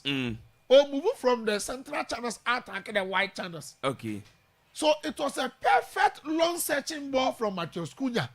And Brian Buemo, Kofi Okunto Bono Boko, and Okunto Bono, Benjamin Sesko, the acres of space, Babato, a year, Everton defense in term. And Benjamin Sesko attacking the space now, and that Abrante friend or Michael Kent, only James Tarkowski in term. Okay. And Brian Buemo with a seeky pass from Brian Buemo and Matheus Cunha, a finish born fantastic.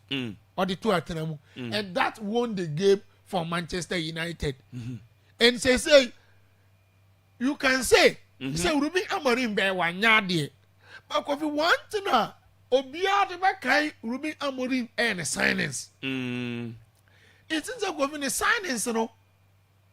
Omupa, no, Oma Betche. Say, Ampa, they deserve a sense of mobile Manchester United. Okay. They are doing so well. Look at Cunha, look at Mbuemo. And say Benjamin Sesko starting slowly, but a day Kofi will pick it up. Or you want to come out for Manchester United. So credit goes to Ruben Amorim. Even though the results on the name yet, but the truth is that the signings they are bought. It's that Javi. Javi has a flick by your year, money in an credit, baby, call the match Javi. Because of the honor, so yeah. Or introduce new guys in the idea, signings by NT. Because the credit goes to Manchester United. Okay. And that seconds be on games, remember soccer credit. Inter Bodo. Very difficult game. Obian in the AC will know where. Inter 3-1. Yeah. No, say omo to know about 10 results. Oh, European 90. Inter Milan any team where you need more. Say yeah, Liverpool. Yeah, Real Madrid. Nkakofi can confidently say, Samantha, regardless of what happened, Bodo for Omuho Moro, still it is not over for them. Okay. But if no credit say, if you Bodo ball or mobile, any the important results of Mania in 2026 or Champions League, so baby no say any easy match for Inter Milan, regardless of how motivated or Moya, depends on any yard. Okay. Because here can come mobile, let's come at home by 2-1. After beating Man City to home, almost say Inter. I'm not by way being an important point. You get a point? Yeah. It's a very, very difficult game. Christian Chibu and make it changes be. I will league over the weekend. And the Atiense Kofi. Some players sitting in an or my back into force or mobile base kind or Inter Milan. 3-1 the advantage Bodo.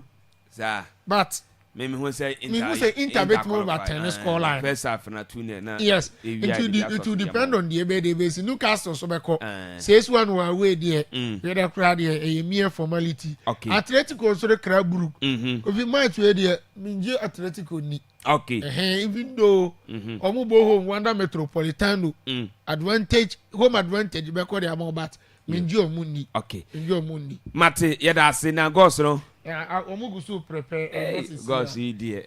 Ya se mo. Goals yi. Goals we some be did. You. Yeda ase eno aye the tactical man Ocean and now tene nka se am na nsem. Wodi ni de si yeba na yete asifie na fisem no yede de aka na to aso e de ma sha so se midima for Herbal Hospital was me nka nche se Dr. Adu Jamfi Dr. Tam Daso no na was me nka nche se ese ayaresa no watu ni se ne va na yise wode nam ese wodu bono region na bono region na yise wo ba na sha so wo basunya ne doma south na brekum wo so ba be head screening ayise e di ama ayarefo na wasem nkanche say yade bi ti say stroke bi na wo so say also say sciatica say diabetes say woni ana so how bi ana sample liver no na onya how bi ho say akoma yade bi ana fe kidney say how bi atuna Dr. Tam Daso say nyame ya duma wo ba bono region is wo 12 na wo yade no timeto ase kama 8 mi da mam na wasem nkanche say yade awore say bobo so nya no say screen is so ye no wase sika kuma bi and say utia now yes so that na unzaka resource no na unsampa yade we and also anodro no na also timia pechira kwan na also timia nom entanyame ya doma sano so second match that day na Monday I say oba sunyana is oba no oba technical university ho and is oba anopa no nsia na start enwumre no nsia na appoint 6 to 6 and he say a second match the year 2026 ye baso e sunyane na Tuesday ano a third match 2026 ano so domain kro Roman Catholic amo parish ho na say e baso de nenia parish ho na e baso ano so anopa no nsia na start enwumre no nsia na yapom ano so 6 to 6 na yapom na Wednesday ano a fourth match the year 2026 ano brekum Presbyterian no omo Trinity auditorium omo na say Eben police station no aho ana dwumede na ebekoso Shannon anopa no nsia na start na nwumre no nsia na yapom nti Dr. Tam Daso midima for Herbal Hospital was seven kan tell say Isaiah Resano or the 12 hour fie na wa boa se de bia ho betimi ato and the second ano ayesunya technical university ho and say dwumede na ba so third ano ay domain kro Roman Catholic amo parish ho na say ba so ana afi so fourth and here Wednesday Brekum Presbyterian Church Trinity ano auditorium ho na say e ba so dindenia ese ayaresano oko no akwaje die wono ana say wo sawo yade no de time ato so time ne ba so ne ho ato Dr. Tam Daso no midima from Herbal Hospital was in cancer say ubetimi afre Dr. Edu Jamfi and I said Dr. Tam Daso no ma jo first so I was 0244 774282 0244 774282 and 0500 727215 0500 727215 Dr. Tam Daso midemafo Herbal Hospital bomodene sanonso sempo obetimi eden ho abomo nano ana suma rabang samin kanchel se ese waba na bana waba no waba ade magana fo nyina kaso farmers mo kan wo pelon ayi se ofo no kaso no peso timi tretre ma oba obetimi ama say cocoa farmers loan na pe obenye bi say tomatoes loan farmer loan na pe bi obenye bi niam bi ti say loan na pe say microfinance loan na pe ana sample school feeding loan na pe say commercial overdraft na pe ana sample commercial loans no ba won say ke bi was it phone loan nyina no say betima ke bi e de free suma rabank na say men kan chance shannon so say ye mobile service so eye adwuma eno eye MTN momo no ana fi Ghana Pay ana fi so mobile bank no so eguso ayi say adwuma mobile money ana fi so say men kan chance agent no eno so betimi anante na yi cash no so o metimi ai na kama etimi da mo eno eye suma rabank no na was men kan head office no e was suma hinkro branches no doso sampa ebi o sampa no woni market no ene di ene hwe saso Japan krum omo ene fitamu ene se edi ene hwe brekum omo ene sports stadium no ene di ene hwe saso na goka omo ene senior high school no obehu omo saso na brody so town center obehu omo Camp Junction so or seven countries a new market to be who more Bomada Shannon so sample a lower crum so or seven countries and no our science so the biso quana so be who more Bomadian never suma rabang pen for now when you first so I was 0202 077802 and now 0202 077803 and no I suma rabang or seven countries for home man. Na ebetimi abo saso ana abijo heba abijo natural herbs service or seven cancer say bomoden nefa oya de nyina bra yebetimi ajo first way ayo benfo Dr. Peter ajei na no seven cancer say adadam yes obenfo Dr. Peter ajei dadamu you seminya dini ya mpancheme na wasemi kanso ya rebi say osa ne also waposo ne ya say cancer bi say stroke bi anas diabetes bi say hypertension na sempoti and a pile zansa bi na beguni pedian prekesa na sa honam ne se wote ya wi a enom aya bijo bomodian ne kope omoduro ne bi nanunum bi na onso ntimento so nyambe hu omo e area 3 our Florence maternity wo wasemi kanso say dan ya say yes ne yellow no do an say betimi aka omo bomodian channel so sampo betimi afra bijo for na omajo feso I was 0205 756210 0205 726210 from CCA na nkomo bia ka che bia no na ye ne ntimi eni Shannon so sampo nyame adoma Friday bay and the Church of Pentecost Brekum area almost seven canches Goka Pentecost prayer camp no omo ebiano 2026 Shannon so Sajumedi no 27th of February 2026 and it started on upon 20 starting no me nsani upon venue no aye Goka Pentecost Prayer Center. Was some encounters a speaker no aye Apostle Robert Gabran Ando. Wano aye Brekum area head Sasana host no aye Pastor Evans Kwajo Brinya wano aye Goka district. Pastor Ebenezer Christopher Tete wano aye Sikafam Bantem district.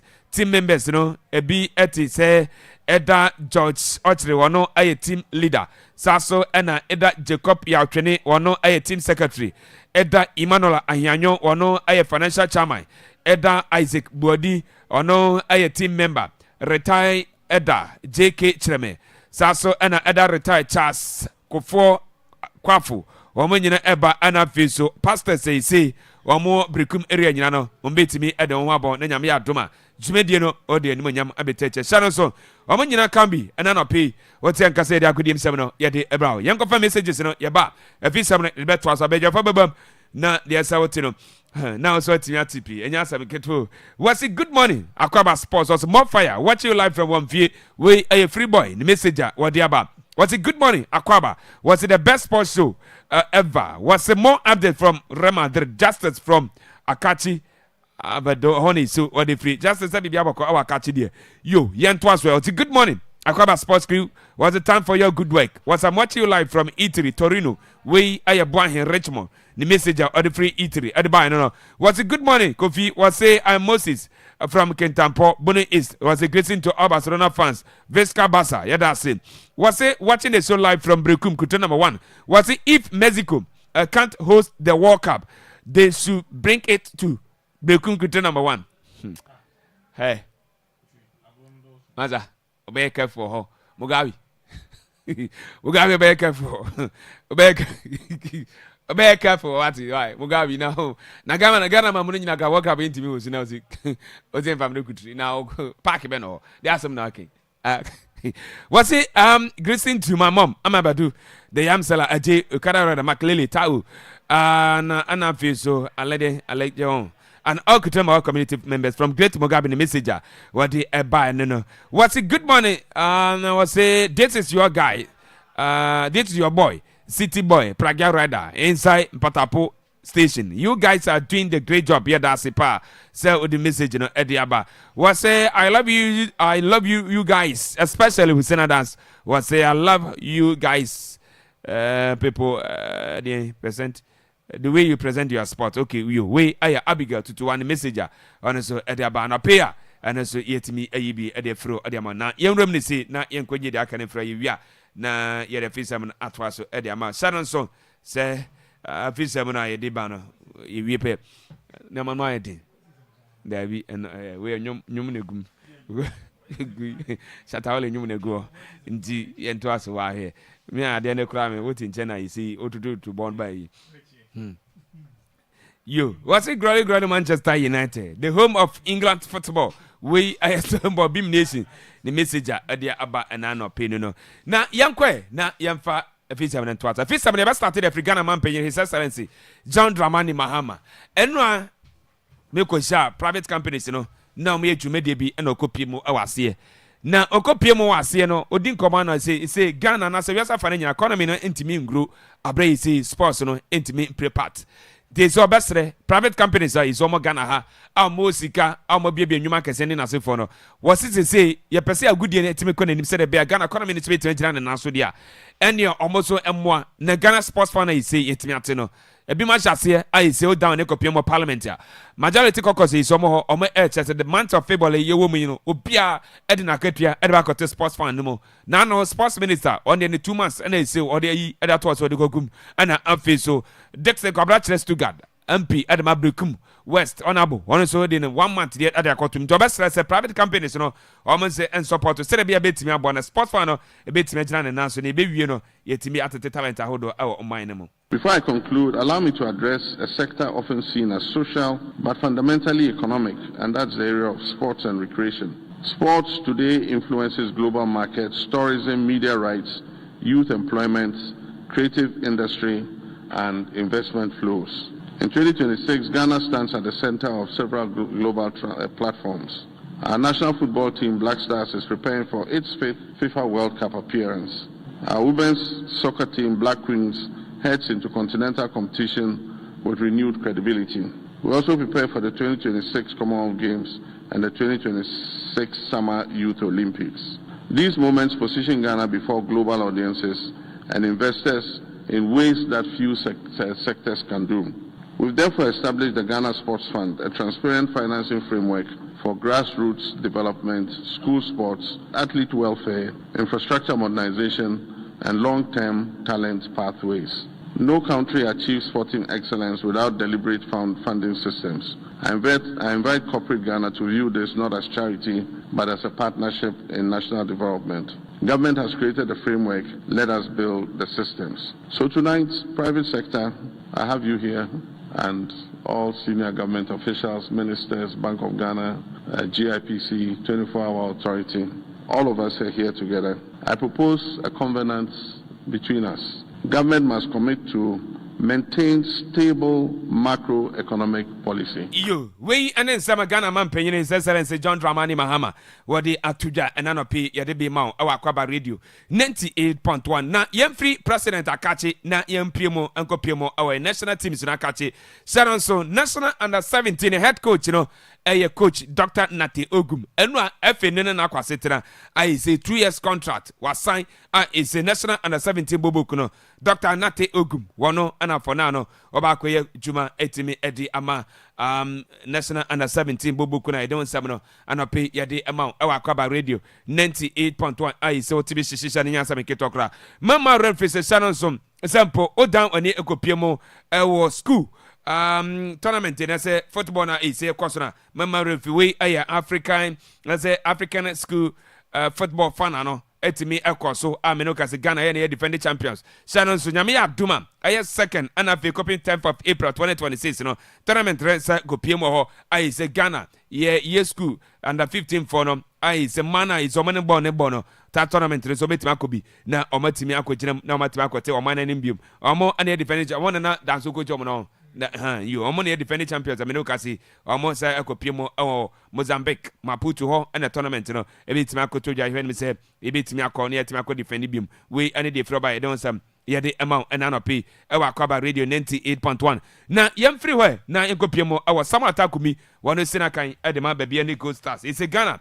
Go Kino, one lead 2025-2026 season.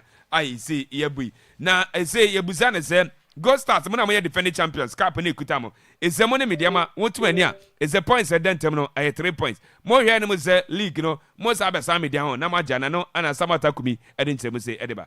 Make us 11 more matches to go, and Obia to me, ever does na Wasane beat me by no Wasane. It mean to me, too early for now this year, of course. More matches for one, beat me about us when she said. Obi da so na so obi da sia modimo na ho na kwakoda so ti se wase a ni nyina ye money mo se be push hard yo enti se mo da soro ne nyina ne se mo be push hard na motimi akobonim na no na ebusa ne se na o security pa ne se o season a se go so start e se o se a o pray kwetena Africa kra so asa ba bi me se go ki no o na o lead se o se 10 goals security bia se den ho adwuma na ye nyoma bebre wo yare wo mpra wo ti se time bia no nyame wadom na wa hode na week day in day out nyina utimi tegina na so ti aka na je se adom wo se always bia no utimi eda nyame ase so ama sa hode and monday morning so kan ho se time bia so o train dia fan serious nyoma obeye ebe twa san na be ma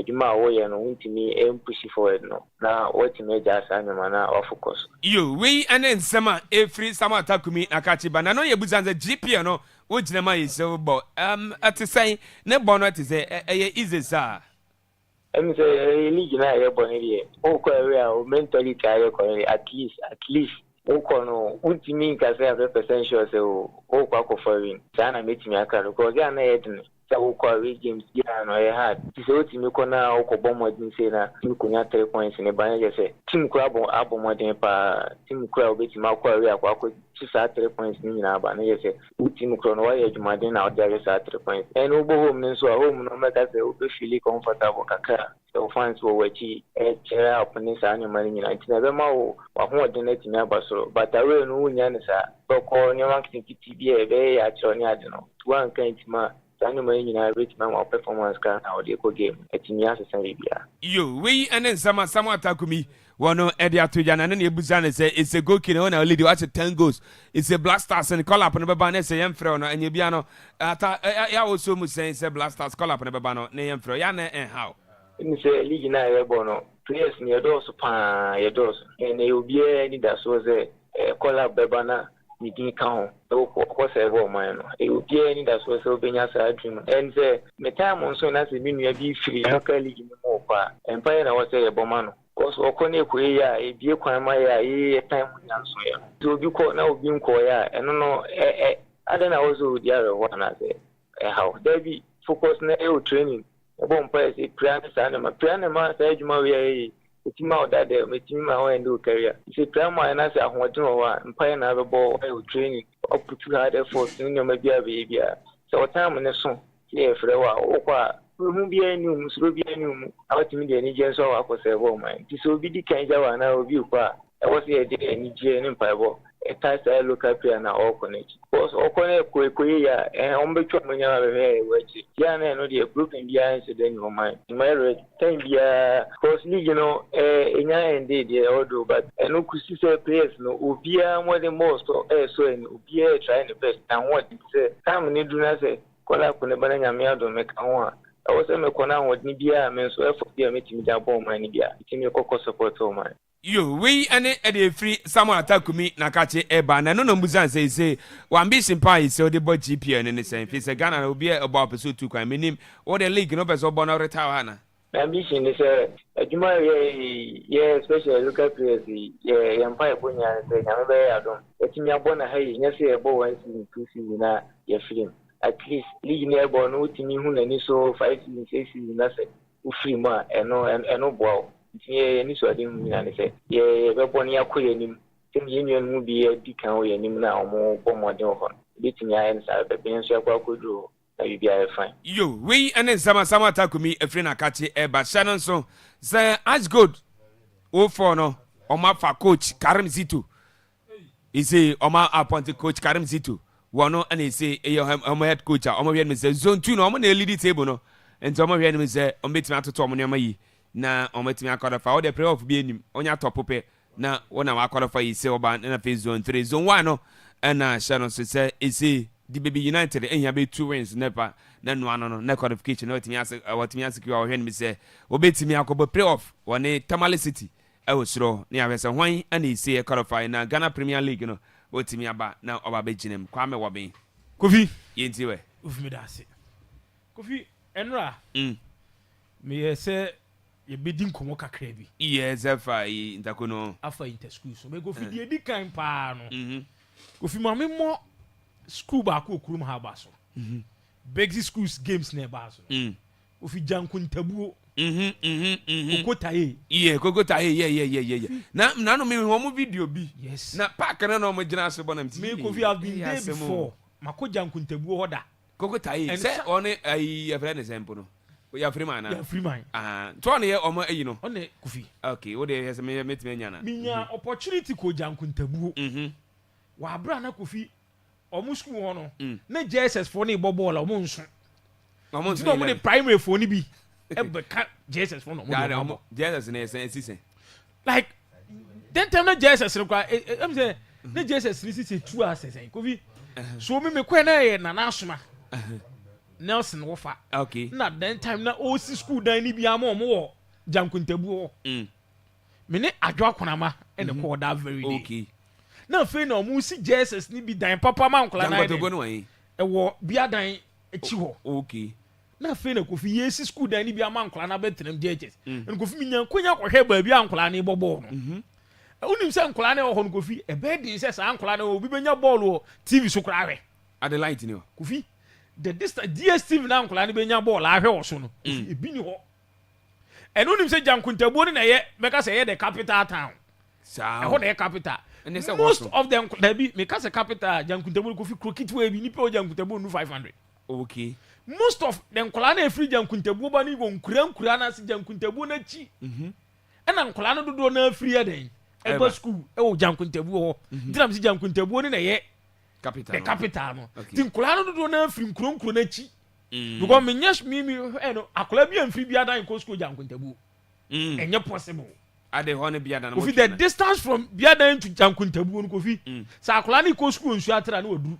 Ye obefa from a na se bia ofaka. Ofaka ko nsu atra na oduru. En Kofi e rough road se kwan ni ye futu kwa ho na bi adan fo no ko afuom. Nti e afuom. Nti me sure se bi obi de ne ba be free bi adan se ordinary ko school wo jankuntabu. Wa abra de e wo bi adan bi bebre ho e bi ni jankuntabu ho. En Kofi to my surprise ni say enye first time ankola we yes ade no. Mre bi on be bo games so ani hu say mu kan say. On be share breakum school so ni nyina wa. But on want to anje that very games no. Okay. But Kofi this time round enkola ni Kokotaye mu antimi a hye akura na so se bi Kofi krokiti o. Training na Kofi ko he park no mu ye training wo so. Na be he se bia dan kwan so nkola na ba bi o mu ye training. School ba akwa wo Pentecost fast so Kofi atara be do no mu di mo wa kra na e do mu school ho. Na nkola ni free jankuntabu Kofi atuto ma ba abeje inter school so no krom ha. O ma beje o. Yes Kofi, I'm telling you. Wow. Kofi, I'm telling you. Nkola na ba beje inter school so no krom. So you ask yourself say kwan be na nkola ni fast wa. Omutimi beje this tournament. And that is you can footballer. These are some of the surprises from nowhere. And Kofi aside from nowhere no facilities ebi ni ho. Kofi ko school am nyeso say nkola ni benya footballs be 3 e dey am school ho. And kwan be na yemi say nkola ni fast wa ba bi omo wo no omutimi organize you because me ma kwa na omo ye training na omo nso. The primary for in the door so nti akola bitimi bo primary no ase akobo JHS. Samum. Yes. Otimi bo say football no the all primary JHS na ntimi mo. Primary. By primary there, bitimi abo JHS bo ni. And Kofi wait there's no say Kurono as at now jankuntabu nye kura Kofi a develop it. And developing do baby so Kofi ye mo headmaster abaso. The staff we Kofi yen kan obi bia mfim ho. Staff Kofi especially Kokotaye ya freeman. Ya free na me video bi na. O ya de bi o jankuntabu a Kofi. Ese nyina ye mo eni ko ne ye bo na abaso. Be Kofi say jankuntabu ye post as a teacher. Now you're committed to adwuma na as a teacher Kofi onko. Say post as a teacher now you're committed to adwuma na onko. Because me ma call that area ho. Akoye adwuma bi o ha ma association bi. Okay. E ma me come in the CS then time is here. Mo CS like I teachers bi on school 10. No more pon 12 and 1. So Kofi enkola na ho no ye em say niema ye half onkola ni nya no ye prevent you moving from get even especially learning time. Okay. So teachers are what that area ni nya Kofi ye committed adwuma no mo pe. No me ma ko ha ma madam ba ko di moto e ba Kofi onya accident o kwan mu. Because kwan ni nya Kofi ho so nya accident o kwan mu a na say enye se omu ye mienu miensa Kofi hwa be dawo for be 2-3 hours no obi amaye go se afuom ka ne maye ana obi kwa afuom na wa betu so Kofi be da ho awu okay onya wan ba bi na yenua Kumi kwa tinkonya accident na minim ba bia okunya accident so Kofi for the teachers na ho no especially Kokotaye atimi organizing kula na ho na to dia sam kula maybe on ba adwuma ha Kokotaye di on ba adwuma ha so kaya okay no mo so mo ba excursion yeah okay Kokotaye di kula ne ba adwuma no mo so mo ba excursion ha yes Kofi for some way Kokotaye betumi anya that idea on the teachers say enkla ne ba bi omo no omunya preview to some of these things nti yemfo mu mfiri jankuntabuo emra Akwaaba radio ha emo mehwe kwaya e fa so a ye adwuma no Kofi and it tells you say Kokotaye mu ye adwuma wo jankuntabuo a these are some of the things as a teacher o ya e say tena ne emo aba so enye da bia na e teacher ni we yakwa say na headmaster we yakwa say Kofi de Kokotaye ne staff ne wo jankuntabuo ne omo headmaster ne yo jankuntabuo no Kofi omu hia aba so bode okay because all them club be free jankuntabuo ba all share schools no okrom ha ni nyina de Kofi e ka bibia chiro se nkola na e ho Kofi teachers ne ye adwuma bi wo jankuntabuo ese em ye nyina ma ye ne den ekọ ho and henceforth se ye nyina ye wo bibia ese de ko school bi when it comes to sports equipment Kofi ba bie ma ye ni kan hwe schools na e ho nkron kitfo mu no okay and he said no obi no person o de che football na ye Kofi nyina me enka mom ne emfa nkoma nkola na o jankuntabuo no wo Kofi ho me nye sure se nkola ni bi odi esi mikro ni ade koro dabi pananka onima de koro ye bo player ni bi ni a onhu but Kofi akola da bi onu kuta ni phone no krom ha otimi ko he free kicks akese still akola ne ba untini ne mo krom ha de Kofi tells you say nkola ne ya de extraordinary so Kofi ye kan ye mo Kokotaye ni staff na ba so Kofi they've done very well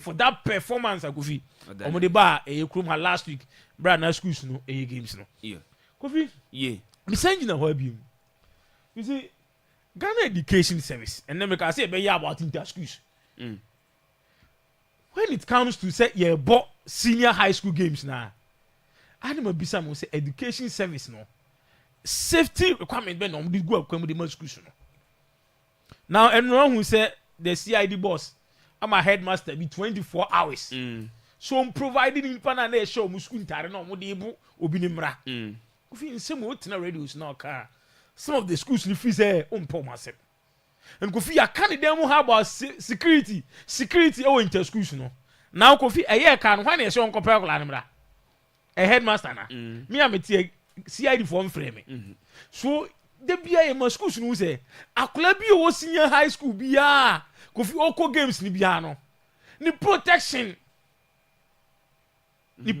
no eye school no asede nti I remember maybe na persec for eku games my headmistress ne ka say ohwa ade na Kofi anhwe a ontimi protecting nkola no nipa bi ante maame na se nipa bi ante maame na se ko maame no nim se eye kakak na asem ko si o games na se a she will be the first person I be friend no nti maame ne try so be prevent sa ade no but na nipa bi o community na say 6 match games here bia I think last year afia na eba yi persec for na ma na nipa bi nti ase de nti apesek fo anye den ama no but maame no so on the wisdom no hu se nkola ne kona bibisi a akola no parents ne Ghana police service ebe hold on as the headmistress no on the first suspect ebechi no now the first suspect now CID boss ni din ko hu no akwa maame ne fa so headmaster ni din ko mo so man 24 hours on provide this idea mra so you be say chance for say Kofi now the asiwo central region and listen to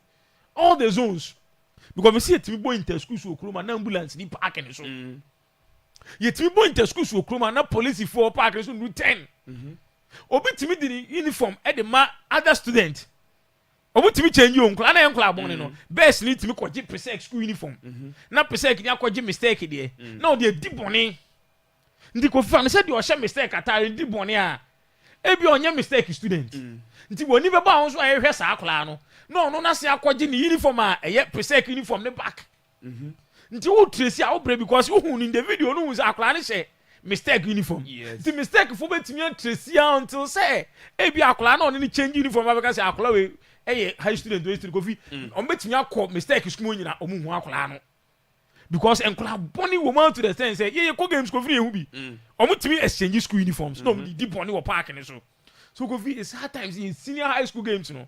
Kofi teachers, no, especially committees, no. And more security in your Okay. Because the security in your every ADB games na school no will be held responsible now. And not yet, Papa no come on. The first na why say obi can see school no. Because ne ban school na akɔna ntimi protect ne ba no. Or the akola ne be share school ni nsa. Na school ni the akola na ko games. And akola na ko nya problem. Now obi can see school no as to why school na ntimi protect ne ba na ɔde ne ba ne pie kɔye no. And on the akola ko school the security of akola ne share school ni nsa. Until say ono ade ne pebe ko ba bi no. Say school ne the akola ne pie say de ne ko ba bi akola no ho teach ma bia na the responsibility of the school is so be church the parents ni. Yes. So go fi inter schools na ye kan hwede na no esi Ashanti region. Hwa abo ne tutu we ne ye we hwede na de central na video ni bi hwa go fi ye annoying. So ye be sere ye schools na organize games ni say the security aside security no nyina na make no even on health. Yeah, some of the schools. Say 3 games na ambulance ni park. Go fi I mean for take me dey ntwa to. Go fi you see fine player attack me. I'm then in response to Black Stars call up. No? And go I will sit here and say, on Black Stars call up no.